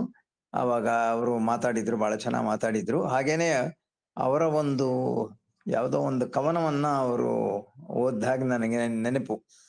ಬಂದಾರ ಚಂದಾರ ಮಂದಾರ ಹೂವ, ಮಂದಾರ ಹೂವ, ಇಂದ್ರಾನ ನಗರದ ಹೂವ ಅಡಿಗಿತ್ತೇರು, ಬಂದಾರ ಚಂದಾರ ಮಂದಾರ ಹೂವ ಅಂತ ಅವ್ರು ಹೇಳಿದ್ರು. ಅದೊಂದು ನನಗೆ ನೆನಪಾಯ್ತು. ಇವತ್ತು ಜಗನ್ನಾಥರವರು ಮಾತಾಡಿದ್ದಾಗ ನೆನಪಾಯ್ತು. ಅವರ ಜನ್ಮದಿನ ಇದು. ಅವರ ಜನ್ಮದಿನ ಇದು. ಕರೆಕ್ಟ್. ನಿಜ ನಿಜ. ಇಂಥ ಒಂದು ಅವಕಾಶ ಕೊಟ್ಟ ಜಗನ್ನಾಥರಿಗೆ ತಮ್ಗೆ ನನ್ನ ನಮಸ್ಕಾರಗಳು, ಧನ್ಯವಾದಗಳು. ಹೆಗಡೆ ಅವರೇ, ನಮ್ಮ ರಘುರಾಮ್ ಅರಕಲಗೂಡು ಇದಾರಲ್ಲ, ಬಹಳ ಮೇಧಾವಿಗಳು, IIT-ನವರು. ಆಮೇಲೆ 1969 ಒಬ್ರು ಯಾರೋ ಕವನ ಹೇಳಿರೋದನ್ನ ರಂಶ್ರೀ ಮುಗಳಿ ಅವ್ರದನ್ನ ಇವತ್ತು ನೆನಪಿಸ್ಕೊಂಡು ಹೇಳ್ತಾರೆ ಅಂದ್ರೆ ಅವರ ಜ್ಞಾಪಕ ಶಕ್ತಿನ ನೀವು ಯೋಚನೆ ಮಾಡ್ಬೋದು. ಬಹಳ ಸಂತೋಷ. ಇನ್ಯಾರಾದ್ರೂ ಮಾತಾಡೋರು ಇದಾರಾ? ಸರ್ ಗಣಪತಿ ಹೆಗಡೆ ಅವ್ರಿಗೆ ನಮಸ್ಕಾರ. ನಮಸ್ಕಾರ. ಹಳೆ ಸ್ನೇಹಿತರು. ಬಹಳ ಬಹಳ ಪ್ರಬುದ್ಧವಾಗಿತ್ತು. ರಾಘವಾಂಕನ ಇತರ ಕೃತಿಗಳ ಬಗ್ಗೆ ಒಂದು ಬೆಳಕು ಚೆಲ್ಲಿದ್ರಿ. ವಿವರವಾಗಿ ಮಾತಾಡಕ್ಕೆ ಸಮಯ ಇರಲಿಲ್ಲ, ಕೊಡ್ತೀವಿ. ರಾಘವಾಂಕನ ಬಗ್ಗೆನೂ ಇನ್ನೊಂದಿಷ್ಟು ಪದ್ಯದ ಉದಾಹರಣೆಗಳು ಹೆಚ್ಚು ಬೇಕಾಗಿತ್ತು, ಆದರೆ ಎಲ್ಲ ಸಮಯದಲ್ಲಿ ಎಲ್ಲ ಮಿತಿಗೊಳಿಸ್ಬೇಕು. ಪಾಂಡಿತ್ಯಕ್ಕೆ ನಮೋ ಹೀಗೆ ಮುಂದೆ ಬರ್ತಾ ಇರಿ.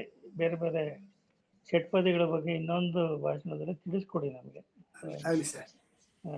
ಮತ್ತು ಹಾಗೆ ರಂಶ್ರೀಮುಗಳ ಬಗ್ಗೆ ಜಗನ್ನಾಥ್ ಅವರ ಪರಿಚಯ ಭಾಷಣ ಅದ್ಭುತವಾಗಿತ್ತು. ಧನ್ಯವಾದ.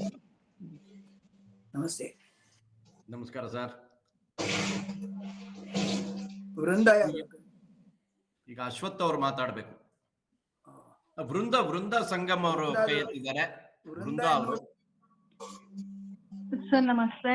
ತುಂಬಾ ಚೆನ್ನಾಗಿ ಹೇಳಿದ್ರಿ ಸರ್. ತುಂಬಾ ಆದ್ರೆ ನನಗೆ ಶುರುಗೆ ನೀವು ಈ ರಾಘವಾಂಕನಕ್ಕಿಂತನೂ ಹೆಚ್ಚಾಗಿ ಹರಿಶ್ಚಂದ್ರ ಕಾವ್ಯವನ್ನೇ ವರ್ಣಿಸ್ತಾ ಇದ್ದಾಗ ಇವರು ಉಳಿದಿದ್ ವಿಷಯಗಳನ್ನ ಹೆಂಗ್ ತಗೋತಾರೆ ಅಂತ ನನ್ಗೆ ಸ್ವಲ್ಪ ಇದೇನಪ್ಪ ಹರಿಶ್ಚಂದ್ರ ಕಾವ್ಯನೇ ಮುಂದುವರಿತಾ ಇದೆ ಅಲ್ಲ ಅನ್ಕೋತಾ ಇದ್ದೆ. ಆದ್ರೆ ಷಟ್ಪದಿಗಳು ಅವರು ಹರಿಶ್ಚಂದ್ರನ ಪೂರ್ತಿ ಕಾವ್ಯವನ್ನ ಹೇಳಿ ಆದ್ಮೇಲೆ ಆ ಷಟ್ಪದಿಗಳ ವಿಷಯ, ಅವರ ಎಲ್ಲ ರಾಘವಾಂಕನ ಎಲ್ಲ ಹಿನ್ನೆಲೆ ಮತ್ತೆ ಅವನ ಉಳಿದಿದ್ದ ಕಾವ್ಯಗಳನ್ನ ಎಲ್ಲ ವಿವರಣೆ ಮಾಡಿದ್ದು ತುಂಬಾ ಚೆನ್ನಾಗಿತ್ತು ಸರ್. ತುಂಬಾ ಅಂದ್ರೆ ತುಂಬಾ ಒಂಥರ ಅಧ್ಯಯನ ಪೂರ್ಣ ಉಪನ್ಯಾಸ ಇತ್ತು. ನಮ್ಗೆ ಎಲ್ಲರಿಗೂ ತುಂಬಾ ರಾಘವಾಂಕನನ್ನ ಮತ್ತೆ ನೆನ್ಪಿಸಿದ್ರಿ.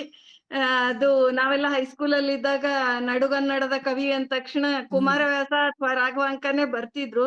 ಪುರದ ಪುಣ್ಯಂ ಪುರುಷ ರೂಪಿಂದೆ ಹೋಗುತ್ತಿದೆ, ಇಂಥವೆಲ್ಲ ವಾಕ್ಯಗಳು ಮತ್ತೆ ಮತ್ತೆ ನೆನ್ಪಾಯ್ತು ನಮ್ಗೆ. ತುಂಬಾ ಚೆನ್ನಾಗಿತ್ತು ಸರ್. ಮತ್ತೆ ಇನ್ನೊಂದು ಅಂದ್ರೆ ಇವತ್ತು ರಂಶ್ರೀ ಮುಗುಳಿಯವರ ಹುಟ್ಟು ಹಬ್ಬನೂ ಹೌದು. ಈ ಇಬ್ಬರಿಗೆ ಒಂದು ಸಾಮ್ಯ ಏನು ಅಂದ್ರೆ ಷಟ್ಪದಿಯ ಬ್ರಹ್ಮ ರಾಘವಾಂಕ. ಷಟ್ಪದಿ ಅಂದ್ರೆ ಒಂಥರ ನೀವು ಅರ್ಥ ಇದನ್ ಮಾಡೋರು ಯಕ್ಷಗಾನಕ್ಕೆ ಗೊತ್ತಿದೆ, ತಾಳಕ್ಕೆ ಹೆಚ್ಚು ಮಹತ್ವ ಇರತ್ತೆ. ಮಾತ್ರಾಲಯನೇ ಬೇಕದಕ್ಕೆ. ಆ ಮಾತ್ರಾಲಯದಲ್ಲಿ ಫಸ್ಟ್ ಟೈಮ್ ರಂಶ್ರೀ ಮುಗುಳಿ ಅವರು ರಾಘವಾಂಕನ ಕೃತಿಗಳಲ್ಲಿ ನಾಟ್ಯ ಪ್ರತಿಭೆ ಹೆಚ್ಚಿದೆ ಅನ್ನೋದ್ರ ಬಗ್ಗೆ ಸ್ವಲ್ಪ ಅಧ್ಯಯನ ಮಾಡಿ ಆ ಅಂಶವನ್ನ ಕಂಡು ಹಿಡಿದವರು ಫಸ್ಟ್ ಟೈಮ್ ಹೇಳಿದ್ದು ರಂಶ್ರೀ ಮುಗುಳಿಯವರು. ಮತ್ತೆ ರಂಶ್ರೀ ಮುಗುಳಿಯವರು ಅಂದ ತಕ್ಷಣ ನಮಗೆ ನೆನಪಾಗೋದು ಕನ್ನಡ ಸಾಹಿತ್ಯ ಚರಿತ್ರೆ. ಅದಂತೂ ಶ್ರೇಷ್ಠ. ಅವರು BL ರೈಸ್ ಅನ್ನುವಂತಹ ಆಂಗ್ಲ ವಿದ್ವಾಂಸರು ಹಿಸ್ಟ್ರಿ ಆಫ್ ಕನ್ನಡ ಲಿಟರೇಚರ್ ಅದರಲ್ಲಿ ಕನ್ನಡ ಸಾಹಿತ್ಯದ ಬಗ್ಗೆ ಒಂಚೂರು ಅಷ್ಟೊಂದು ವೈಲಕ್ಷಣವನ್ನ ಸರಿಯಾಗಿ ಹೇಳಿಲ್ಲ ಅನ್ನೋ ಕಾರಣಕ್ಕೆ ಈ ಕನ್ನಡ ಸಾಹಿತ್ಯ ಚರಿತ್ರೆಯನ್ನ ಬರೆದ್ರು. ಅದು ತುಂಬಾ ಚೆನ್ನಾಗಿ ನಮಗೆ ಒಂದು ದಾಖಲೆಯಾಗಿ ಉಳಿತು. ಇವೆಲ್ಲನೂ ಕಲ್ಪನೆಗೆ ತುಂಬಾ ಖುಷಿ ಕೊಟ್ಟಂತ ಉಪನ್ಯಾಸ ಇವತ್ತು ಇಡೀ ದಿವಸದ ಉಪನ್ಯಾಸ. ಚೆನ್ನಾಗಿತ್ತು ಸರ್. ಹಿಂಗೇನೆ ಮತ್ತೆ ಷಟ್ಪದಿಯ ಬಗ್ಗೆನೆ ಒಂದು 1 hour ಮಾತಾಡಬಹುದು ಅಂತ ಅನ್ನಿಸ್ತು ಸರ್. ನೀವು ಆ ರೀತಿ ಮಾತಾಡಿದ್ರೆ ತುಂಬಾ ಎಲ್ಲರಿಗೂ ಅರ್ಥ ಆಗತ್ತೆ. ಷಟ್ಪದಿಗಳು ಮಾತ್ರ ಗಣ ಲೆಕ್ಕ ಹಾಕಿ ಇದನ್ ಮಾಡೋದಕ್ಕೆ ಎಲ್ಲರಿಗೂ ತಿಳಿಯತ್ತೆ ಅಂತ ಅಷ್ಟೇ. ನೀವು ಹೇಳಿದ ಜೊತೆಯಲ್ಲಿ ಹೇಳುದು ಈ ರಾಘವಾಂಕನ ಇದು ಕುಮಾರವ್ಯಾಸ ಇದಕ್ಕಿಂತ ಸ್ವಲ್ಪ ವಿಭಿನ್ನ. ಯಾಕೆ ಅಂದ್ರೆ ನೀವು ಹೇಳಿದ್ರಲ್ಲ ನಾಟಕದ ಇದಿದೆ ಅಂತ ಮುಗುಳಿಯವರು ಹೇಳಿದ್ದಾರೆ ಅಂತ. ಹೌದು ಸರ್. ಅದೇ ನಾಟ್ಯಕ್ಕೆ ಅಥವಾ ನಾಟಕಕ್ಕೆ ಸಂಬಂಧಪಟ್ಟಂತ ವಿವರಣೆ ಈ ಶಬ್ದ ವಿಚ್ಛೇದನೆಯಿಂದ ರಾಘವಾಂಕನಲ್ಲಿ ಬಹು ಬೇಗ ಆಗ್ತಾರೆ. ಒಂದೇ ಪದ್ಯದಲ್ಲಿ 2-3 ಸಾಲು ಬರ್ತವೆ. ಆದ್ರೆ ನಾಟಕಕ್ಕೆ ಅತ್ಯಂತ ಸಮರ್ಪಕವಾದದ್ದು ಈ ರಾಘವಾಂಕನ ಕಾವ್ಯ, ಹರಿಶ್ಚಂದ್ರ ಕಾವ್ಯ. ಹೌದು ಹೌದು. ಅದ್ಭುತವಾಗಿತ್ತು ಸರ್. ಇಬ್ಬರಿಗೂ ಇವತ್ತಿನ ಉಪನ್ಯಾಸಕಾರರಿಗೆ ಇಬ್ಬರಿಗೂ ಧನ್ಯವಾದಗಳು ಸರ್. ನಮಸ್ಕಾರ. ಬೃಂದ ಅವ್ರೆ, ನೀವ್ ಏನ್ ಮಾತಾಡೋದು, ನಾ ಏನೋ ಬರೀ ನೀವು ದಾಸ ಸಾಹಿತ್ಯದ ಬಗ್ಗೆ ಹೆಚ್ಚಿನ ವಿಚಾರಗಳನ್ನ ತಿಳ್ಕೊಂಡಿದ್ದೀರಾ ಅಂದ್ರೆ ನೀವು ಸೀದಾ ನಾಟ್ಯದ ಬಗ್ಗೆ ಮಾತಾಡಿರೋ ರಂಶ್ರೀ ಮುಗುಳಿ, ರಾಘವಾಂಕ ಈ ರೀತಿ ಮಾತಾಡ್ತೀರಿ. ಬಹಳ ಸೊಗಸಾಗಿ ಮಾತಾಡ್ತೀರಿ. ನೀವು ಒಂದ್ಸಲ ಮಾತಾಡಿ ನಮ್ಮ ಹತ್ರ. ಆಯ್ತು ಸರ್, ಮಾತಾಡೋಣ. ಓಕೆ ಸರ್, ಧನ್ಯವಾದಗಳು. ಎಲ್ಲರಿಗೂ ಮತ್ತೊಮ್ಮೆ ನಮಸ್ಕಾರಗಳು. ಈಗಾಗಲೇ ಸಾಕಷ್ಟು ಜನ ಹೇಳಿದರೆ ಇವತ್ತು ಗುರುಪೂರ್ಣಿಮೆ ಮತ್ತು ಇವತ್ತು ಆಯ್ಕೆ ಮಾಡಿಕೊಂಡಿರೋಂಥ ವಿಷಯ ಮತ್ತು ಇವತ್ತಿನ ಉಪನ್ಯಾಸಕ್ಕೆ ಬಂದಿರತಕ್ಕಂಥ ಡಾಕ್ಟರ್ ಅಶ್ವಥ್ ಅವರು ಮಾತಾಡ್ತಾರಾ? ಇಲ್ಲ, ನಾನು ಮ್ಯೂಟ್ ಮಾಡ್ಕೊಂಡ್ಬಿಟ್ಟಿದ್ದೀನಿ, ಹಾಗಾಗಿ ಮಾತಾಡ್ತಾನೆ ಇದ್ದೀನಿ ನಾನು, ಕ್ಷಮಿಸಿ.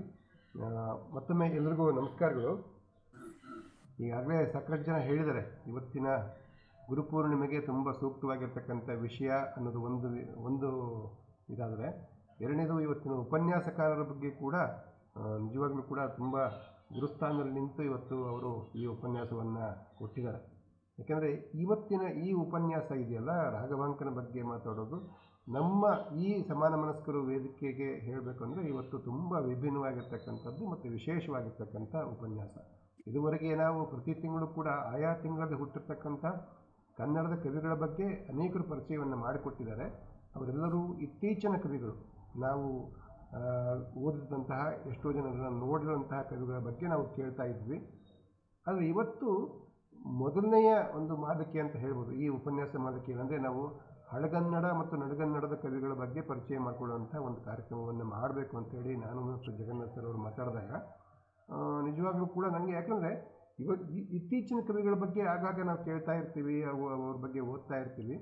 ಆದರೆ ಹಳಗನ್ನಡ ಮತ್ತು ನಡುಗನ್ನಡದ ಕವಿಗಳ ಬಗ್ಗೆ ನಾವು ಹೈಸ್ಕೂಲ್ನಲ್ಲಿ ಓದಿದ್ದು ಬಿಟ್ಟರೆ, ಅಥವಾ ಸಾಹಿತ್ಯವನ್ನೇ ಮುಖ್ಯ ವಿಷಯವಾಗಿ ತೆಗೆದುಕೊಂಡು ಓದೋರನ್ನ ಬಿಟ್ಟರೆ ಬೇರೆಯವರಿಗೆ ಈ ಕವಿಗಳ ಬಗ್ಗೆ ಹೆಚ್ಚಿನ ಒಂದು ಪರಿಚಯ ಇರೋದಿಲ್ಲ. ಮತ್ತು ಇವರೆಲ್ಲೂ ಕೂಡ ಪದೇ ಪದೇ ಇಲ್ಲೂ ಕೂಡ ಕಾಣಿಸಿಕೊಳ್ಳೋದಿಲ್ಲ. ಮತ್ತು ಅವರ ಬಗ್ಗೆ ಮಾತಾಡೋರು ಕೂಡ ತುಂಬ ವಿರಳ, ಅತ್ಯಂತ ವಿರಳ ಅಂತ ಹೇಳ್ಬೋದು. ಹಾಗಾಗಿ ಈ ಮಾಲಿಕೆಯನ್ನು ಹೊಸದಾಗಿ ಆರಂಭ ಮಾಡೋಣ ಅಂತಂದಾಗ ನನಗೆ ಮೊದಲು ಅನಿಸಿದ್ದು ಒಂದು ಸಮಸ್ಯೆ ಏನಾಗ್ಬೋದು ಅಂದರೆ, ಇವರ ಬಗ್ಗೆ ಮಾತಾಡುವಂಥವ್ರು ಈಗಲೂ ಸಿಗ್ತಾರ? ಅಷ್ಟು ಅಂದರೆ ಅವರ ಬಗ್ಗೆ ಮಾತಾಡಬೇಕು ಅಂದರೆ ಸುಮ್ಮನೆ ಏನೋ ಪರಿಚಯ ಮಾಡೋದಲ್ಲ, ಅವರ ಕೃತಿಗಳ ವಿಮರ್ಶೆಯನ್ನು ಕೂಡ ಮಾಡಬೇಕಾಗುತ್ತೆ. ಸೊ ಹಾಗೆಲ್ಲ ಮಾಡೋರು ಈಗ ಸಿಗ್ತಾರಾ ಅಂತ ಒಂದು ನನಗೆ ವೈಯಕ್ತಿಕವಾಗಿ ನನಗೆ ಕೆಲವು ಅನುಮಾನಗಳಿತ್ತು. ಆದರೆ ಆ ಎಲ್ಲ ಅನುಮಾನಗಳನ್ನು ಮೀರಿ ಇವತ್ತು ನಮ್ಮ ಗಣಪತಿ ಹೆಗಡೆ ಸರ್ ಅವರು ಮೊದಲನೇ ಉಪನ್ಯಾಸವನ್ನು ಅತ್ಯಂತ ಯಶಸ್ವಿಯಾಗಿ ತುಂಬ ಅರ್ಥಪೂರ್ಣವಾಗಿ ನಮಗೆ ನಡೆಸ್ಕೊಟ್ಟಿದ್ದಾರೆ. ಸೊ ಇವತ್ತು ಒಂದು ರೀತಿ ಇವತ್ತಿನ ಕಾರ್ಯಕ್ರಮ ಗಣಪತಿಯ ಸ್ತೋತ್ರದ ಬಗ್ಗೆಯಿಂದಲೇ ಆರಂಭ ಆಗಿದೆ. ಈ ಮಾಲಿಕೆ ಕೂಡ ಶ್ರೀಯುತ ಗಣಪತಿ ಹೆಗಡೆ ಸರ್ ಅವರಿಂದಲೇ ಆರಂಭ ಆಗಿದೆ. ಹಾಗಾಗಿ ಇನ್ನು ಮುಂದೆ ಕೂಡ ನಮ್ಮ ಹಳೆಗನ್ನಡ ಮತ್ತು ನಡುಗನ್ನಡದ ಕವಿಗಳ ಪರಿಚಯ ನಿಜವಾಗ್ಲೂ ಕೂಡ ಪರಿಚಯ ಆಗಬೇಕಾಗಿದ್ದು ಇಂಥವರ ಬಗ್ಗೆ. ಪರಿಚಯ ಇದ್ದವ್ರನ್ನ ಮತ್ತೆ ಮತ್ತೆ ನಾವು ಕೇಳ್ತಾ ಇರ್ತೀವಿ, ಬಟ್ ಪರಿಚಯ ಮರ್ತು ಹೋಗಿದೆ. ಪರಿಚಯ ಇಲ್ಲ ಅಂತಲ್ಲ, ರಾಘವಂಕನ ಹೆಸರನ್ನು ಕೇಳಿದವರು ಯಾರು ಕನ್ನಡಿಗರು ಇಲ್ಲ. ಆದರೆ ಅವ್ರ ಬಗ್ಗೆ ಇಷ್ಟೊಂದು ಸುದೀರ್ಘವಾಗಿ ನಾವು ತಿಳ್ಕೋಬೇಕು ಅಂತಂದರೆ ಅತ್ಯಂತ ಪಂಡಿತರಿಂದ ಮಾತ್ರ ಅದನ್ನು ತಿಳ್ಕೊಳ್ಳೋದಕ್ಕೆ ಸಾಧ್ಯ. ಮತ್ತು ಅಂತಹ ಪಂಡಿತರು ಸಿಗೋದು ಕೂಡ ದುರ್ಲಭ. ಇವತ್ತು ನಮ್ಮ ಅದೃಷ್ಟ, ಇವತ್ತು ಮಾನ್ಯ ಗಣಪತಿ ಹೆಗಡೆ ಸರ್ ಅವರು ನಮಗೆ ಸಿಕ್ಕಿದ್ದಾರೆ. ಮೊದಲನೇದಾಗಿ ಅವರಿಗೆ ತುಂಬ ಹೃದಯದ ಧನ್ಯವಾದಗಳನ್ನು ಅರ್ಪಿಸ್ತೀನಿ. ನಿಜವಾಗ್ಲೂ ಕೂಡ ಆಗಲೇ ರೇಣುಕಾ ದೇಸಾಯಿ ಮೇಡಮ್ ಹೇಳಿದಾಗೆ ಇಷ್ಟೆಲ್ಲ ಪ್ರಿಪ್ರೇಷನ್ ಹೇಗಾಯಿತು ಅಂತ ನನಗೂ ಅನ್ನಿಸ್ತಾ ಇತ್ತು. ಬಟ್ ಅವ್ರು ಹೇಳಿದ್ದಕ್ಕೆ ಇನ್ನಷ್ಟು ಆಶ್ಚರ್ಯ ಆಯಿತು. ಯಾಕೆಂತೇಳಿ ಇದಕ್ಕೋಸ್ಕರ ನಾವು ಪ್ರಿಪೇರ್ ಆಗಿದ್ದಲ್ಲ, ಇದು ಅಲ್ಲಲ್ಲಿ ಓದಿದ್ದೆಲ್ಲವನ್ನು ನೆನಪಿಟ್ಕೊಂಡು ಮತ್ತು ಅವನನ್ನು ಇಲ್ಲಿ ಸೇರಿಸಿ ಮಾತಾಡಿದ್ದು ಅಂತೇಳಿ. ಅದು ನಿಜವಾಗ್ಲೂ ಕೂಡ ಅವ್ರಿಗೆ ಇರ್ತಕ್ಕಂಥ ಪಾಂಡಿತ್ಯ ಮತ್ತು ಸಾಹಿತ್ಯದ ಬಗ್ಗೆ ಇರ್ತಕ್ಕಂಥ ಆಸಕ್ತಿಯನ್ನು ತೋರಿಸುತ್ತೆ. ಅಷ್ಟು ಆಳವಾದ ಅಧ್ಯಯನ, ಮತ್ತು ಅದು ಸುಮ್ಮನೆ ಹೇಗೋ ಒಂದು ಮಾತಾಡಿಬಿಟ್ರೆ ಆಗೋದಿಲ್ಲ. ಯಾಕಂದರೆ ಇದು ತುಂಬ ವಿದ್ವತ್ಪೂರ್ಣವಾಗಿರ್ತಕ್ಕಂಥ ವಿಷಯ. ಮತ್ತು ವಿಮರ್ಶಾತ್ಮಕವಾಗಿ ರಾಘವಾಂಕನ ಕೃತಿಗಳ ಬಗ್ಗೆ ಮಾತಾಡಿದ್ದಾರೆ. ಇದು ಅಷ್ಟು ಸುಲಭವಾಗಿರ್ತಕ್ಕಂಥ ವಿಷಯ ಅಂತ ನನಗಂತೂ ಅನಿಸಲ್ಲ. ಹಾಗಾಗಿ ಸಾಕಷ್ಟು ಪ್ರಿಪ್ರೇಷನ್ ಆಗಿರಬೇಕು ಅಂದ್ಕೊಂಡೆ. ಬಟ್ ಗಣಪತಿ ಹೆಗಡೆ ಸರ್ ಅವರು ಹೇಳಿದಾಗೆ ನಾನು ಇದುವರೆಗೆ ನನ್ನ ಅಧ್ಯಯನ ಅನುಭವಗಳನ್ನು ಕ್ರೋಢೀಕರಿಸಿಕೊಂಡು ಇವತ್ತು ಮಾತಾಡಿದೆ ಅಂತೇಳಿದ್ರು. ಹಾಗಾಗಿ ಅವರಿಗೆ ಎಲ್ಲರ ಪರವಾಗಿ ದೊಡ್ಡ ಒಂದು ನಮಸ್ಕಾರವನ್ನು ನಾನು ಹೇಳೋದಕ್ಕೆ ಬಯಸ್ತೀನಿ.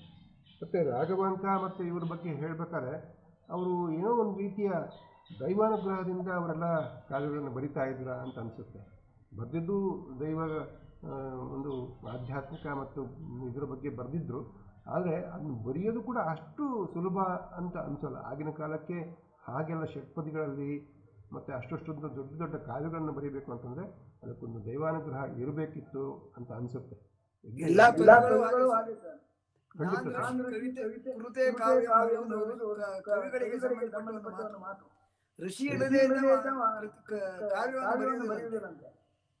ಬಟ್ ಈಗ ತುಂಬ ಜನ ಬರೀತಾರೆ ಸರ್, ಯಾವ ಕೃಷಿನೂ ಇಲ್ಲ. ಎಲ್ಲವೂ ಕಾವ್ಯ ಅಂತ ಹೇಳ್ಕೊಳ್ಳೋದಿಲ್ಲ. ಅದು ಸರಿಯಾದ ಮಾತು. ವಾಕ್ಯ ರಸಾತ್ಮಕಂ ಕಾವ್ಯ. ಹೌದು ಸರ್, ಖಂಡಿತ ಒಪ್ಪುವಂತ ಮಾತು. ಇದೆಲ್ಲ ಸಾಹಿತ್ಯ ಬರಹ ಅಂತ ಹೇಳ್ಕೊಳ್ಳೋದು. ಖಂಡಿತವಾಗಿಯೂ. ಸೊ ಹಾಗೇನೆ ಅಂತಹ ಕವಿಗಳ ಬಗ್ಗೆ ಮಾತಾಡೋದಕ್ಕೂ ಕೂಡ ಅದೊಂದು ದೊಡ್ಡ ಕೃಷಿನೇ ಬೇಕು. ಅಂತಹ ಕೃಷಿಯನ್ನ ಮಾಡಿದಂತಹ ತಾವು ಇವತ್ತು ನಮ್ಮ ಜೊತೆಗಿದ್ದೀರಿ, ಇಷ್ಟೊತ್ತು ಮಾತಾಡಿದಿರಿ. ತುಂಬ ಅದನ್ನು ಕೇಳೋದಕ್ಕೆ ಒಂದು ರೀತಿ ಸೊಗಸಾಗಿತ್ತು ತುಂಬ. ಮತ್ತು ಈ ವಿಷಯದ ಬಗ್ಗೆ ನಾವು ನಿಮಗೆ ಕೊಟ್ಟಂಥ ಸಮಯ ತುಂಬ ಅತ್ಯಲ್ಪ ಅಂತ ಅನಿಸ್ತಿತ್ತು ನನಗೆ. ಪ್ರತಿಯೊಂದು ಇದರಲ್ಲೂ ಕೂಡ ನೀವು ಇಷ್ಟು ಸ್ವಲ್ಪ ಹೇಳ್ತೀನಿ ಅಂತಂದಾಗ ಇವ್ರ ಹತ್ರ ಎಷ್ಟೆಲ್ಲ ವಿಚಾರಗಳಿದೆಯಪ್ಪ ಅಂತ ಅನ್ನಿಸ್ತಾ ಇತ್ತು. ಸೊ ಹಾಗಾಗಿ ಎಲ್ಲರ ಅಪೇಕ್ಷೆಯ ಮೇರೆಗೆ ತಾವು ದಯವಿಟ್ಟು ಮತ್ತೊಮ್ಮೆ ಷಟ್ಪದಿಗಳ ಬಗ್ಗೆ ಈ ವೇದಿಕೆಯಲ್ಲಿ ಮಾತಾಡಬೇಕಂತೇಳಿ ನಮ್ಮಲ್ಲಿ ತುಂಬ ವಿನಯಪೂರ್ವಕವಾಗಿ ವಿನಂತಿಯನ್ನು ಮಾಡ್ತಾ ಇದ್ದೀನಿ ಸರ್. ಇದನ್ನು ದಯವಿಟ್ಟು ಜಗನ್ನಾಥ್ ಸರ್ ಅವರು ಕೂಡ ಸ್ವಲ್ಪ ನೆನಪು ಇಟ್ಕೊಂಡು ಇದನ್ನು ನಡೆಸ್ಕೊಡೋದಕ್ಕೆ ಅವರಲ್ಲೂ ಕೂಡ ನಾನು ವಿನಂತಿಯನ್ನು ಮಾಡ್ತಾ ಇದ್ದೀನಿ. ಮತ್ತು ಡಾಕ್ಟರ್ ಜಗನ್ನಾಥ್ ಅವರು ಕೂಡ ರಂಶಿ ಮುಗಳಿ ಅವರ ಬಗ್ಗೆ ತುಂಬ ಸ್ವಾರಸ್ಯಕರವಾಗಿ ತುಂಬ ಸ್ಪಷ್ಟವಾಗಿ ಮಾತನಾಡಿದ್ದಾರೆ. ಅವರು ಮುಂಚೆನೇ ಹೇಳಿಬಿಟ್ಟಿದ್ರು, ಇಲ್ಲ ನಾನು ಸ್ವಲ್ಪ ಮಾತಾಡ್ತೀನಿ, ಮುಖ್ಯ ಉಪನ್ಯಾಸಕರಿಗೆ ಹೆಚ್ಚಿನ ಸಮಯ ಕೊಡಬೇಕು ಅಂಥೇಳಿ. ಅದು ನಿಜವಾಗ್ಲೂ ಕೂಡ ಅದು ಆ ಸಮಯ ಕೂಡ ತಮಗೆ ಸಾಕಾಗಲಿಲ್ಲ. ಆದರೂ ಕೊಟ್ಟ ಸ್ವಲ್ಪ ಅವಧಿಯಲ್ಲಿಯೇ ಜಗನ್ನಾಥ್ ಸರ್ ಅವರು ರಂಶಿ ಮುಗುಳಿಯವರ ಪರಿಚಯವನ್ನು ತುಂಬ ಚೆನ್ನಾಗಿ ಮಾಡಿಕೊಟ್ಟಿದ್ದಾರೆ. ಅವರಿಗೂ ಕೂಡ ವೈಯಕ್ತಿಕವಾಗಿ ಮತ್ತು ವೇದಿಕೆ ಪರವಾಗಿ ಹೃತ್ಪೂರ್ವಕವಂತ ಧನ್ಯವಾದಗಳನ್ನು ಅರ್ಪಿಸ್ತಾ ಇದ್ದೀನಿ. ಮತ್ತು ಇವತ್ತು ಈ ಕಾರ್ಯಕ್ರಮಕ್ಕೆ ಕೆಲವರು ಹೊಸಬರು ಬಂದಿದ್ದೀರಿ ಮತ್ತು ಕೆಲವರೆಲ್ಲ ಹಳಬರು ಬಂದಿದ್ದೀರಿ. ಎಲ್ಲರಿಗೂ ಕೂಡ ಧನ್ಯವಾದಗಳನ್ನು ತಿಳಿಸ್ತಾ, ಜೊತೆಗೆ ಮತ್ತೊಂದು ವಿಷಯ ಅಂತ ಹೇಳಿದ್ರೆ, ನಾವು ಸಾಮಾನ್ಯವಾಗಿ ಪ್ರತಿ ಭಾನುವಾರ ಸಂಜೆ 6:00 ಯಾವುದಾದ್ರೂ ಒಂದು ವಿಷಯದ ಬಗ್ಗೆ ಈ ಕಾರ್ಯಕ್ರಮವನ್ನು ಮಾಡ್ತಾ ಬಂದಿದ್ದೀವಿ. ಇದು ಕಳೆದ 3 ವರ್ಷಗಳಿಂದ ಸತತವಾಗಿ ನಡೀತಾ ಬಂದಿದೆ. ಸೊ ಹಾಗಾಗಿ ಮತ್ತು ಲಿಂಕ್ ಕೂಡ ಇವತ್ತೇನು ನಾವು ಶೇರ್ ಮಾಡಿದ್ವಿ, ಇದೇ ಲಿಂಕನ್ನು ನಾವು ಬಳಸ್ತಾ ಇರ್ತೀವಿ. ಪ್ರತಿ ಕಾರ್ಯಕ್ರಮಕ್ಕೂ ಲಿಂಕ್ ಬದಲಾಗೋದಿಲ್ಲ, ಇದೇ ಲಿಂಕೇ ಇರುತ್ತೆ. ಸೊ ಒಂದೊಂದು ಬಾರಿ ತಪ್ಪಬಹುದು ಕೆಲವೊಂದು ಕಾರಣಕ್ಕಾಗಿ, ಆದರೆ ಸಾಮಾನ್ಯವಾಗಿ ನಾವು ಪ್ರತಿ ಭಾನುವಾರ ಸಂಜೆ 6:00 ಇದೇ ವೇದಿಕೆಯಲ್ಲಿ ಇದೇ ಲಿಂಕನ್ನು ಬಳಸಿಕೊಂಡು ಒಂದು ಕಾರ್ಯಕ್ರಮವನ್ನು ಮಾಡ್ತಾ ಬಂದಿದ್ದೀವಿ. ಯಾರ್ಯಾರಿಗೆ ಸಾಹಿತ್ಯದ ಬಗ್ಗೆ ಅಥವಾ ಹೊಸ ವಿಚಾರಗಳನ್ನು ತಿಳ್ಕೋಬೇಕು ಅನ್ನುವಂಥ ಆಸಕ್ತಿ ಇದೆ, ದಯವಿಟ್ಟು ಎಲ್ಲರೂ ಇದೇ ಲಿಂಕನ್ನು ತಾವು ಸೇವ್ ಮಾಡಿ ಇಟ್ಕೊಳ್ರಿ, ಅಥವಾ ನಿಮ್ಮ ನಂಬರ್ಗಳನ್ನು ಕೊಟ್ಟರೆ ನನಗಾಗಲಿ ಅಥವಾ ಜಗನ್ನಾಥ್ ಅವರಿಗೆ ಕೊಟ್ಟರೆ ಖಂಡಿತವಾಗಿ ಪ್ರತಿ ವಾರ ನಿಮಗೆ ಆ ಲಿಂಕನ್ನು ಶೇರ್ ಮಾಡ್ತೀವಿ, ವಿಷಯವನ್ನು ತಿಳಿಸ್ತೀವಿ. ದಯವಿಟ್ಟು ಹೆಚ್ಚಿನ ಸಂಖ್ಯೆಯಲ್ಲಿ ಬನ್ನಿರಿ. ಮತ್ತು ಇವತ್ತು ಈ ಕಾರ್ಯಕ್ರಮದಲ್ಲಿ ಭಾಗವಹಿಸಿರ್ತಕ್ಕಂಥ ಪ್ರತಿಯೊಬ್ಬರಿಗೂ ಕೂಡ, ಪ್ರತಿಯೊಬ್ಬ ಸಾಹಿತ್ಯಾಸಕ್ತರಿಗೂ ಕೂಡ ವೈಯಕ್ತಿಕವಾಗಿ ಮತ್ತು ವೇದಿಕೆ ಪರವಾಗಿ ಹೃತ್ಪೂರ್ವಕವಂತ ಧನ್ಯವಾದಗಳನ್ನು ಅರ್ಪಿಸ್ತಾ ಇದ್ದೀನಿ. ಮತ್ತೊಮ್ಮೆ ಇವತ್ತಿನ ಉಪನ್ಯಾಸವನ್ನು ನೀಡಿರ್ತಕ್ಕಂಥ ಶ್ರೀ ಗಣಪತಿ ಹೆಗಡೆ ಸರ್ ಅವರಿಗೆ ಮತ್ತು ಜಗನ್ನಾಥ್ ಸರ್ ಅವರಿಗೆ ಮತ್ತು ಇಂದಿನ ಒಂದು ಪ್ರಾರ್ಥನಾ ಗೀತೆಯನ್ನು ಹಾಡಿರ್ತಕ್ಕಂಥ ಭಾರತಿ ವಸಿಷ್ಠ ಅವರಿಗೂ ಕೂಡ ನಾನು ಧನ್ಯವಾದಗಳನ್ನು ತಿಳಿಸ್ತಾ ಇವತ್ತಿನ ಈ ಕಾರ್ಯಕ್ರಮವನ್ನು ಇಲ್ಲಿಗೆ ಮುಕ್ತಾಯ ಮಾಡೋಣಂತೆ. ಶುಭರಾತ್ರಿ.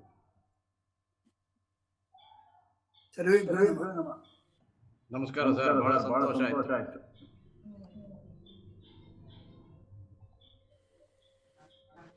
ನಮಸ್ಕಾರ.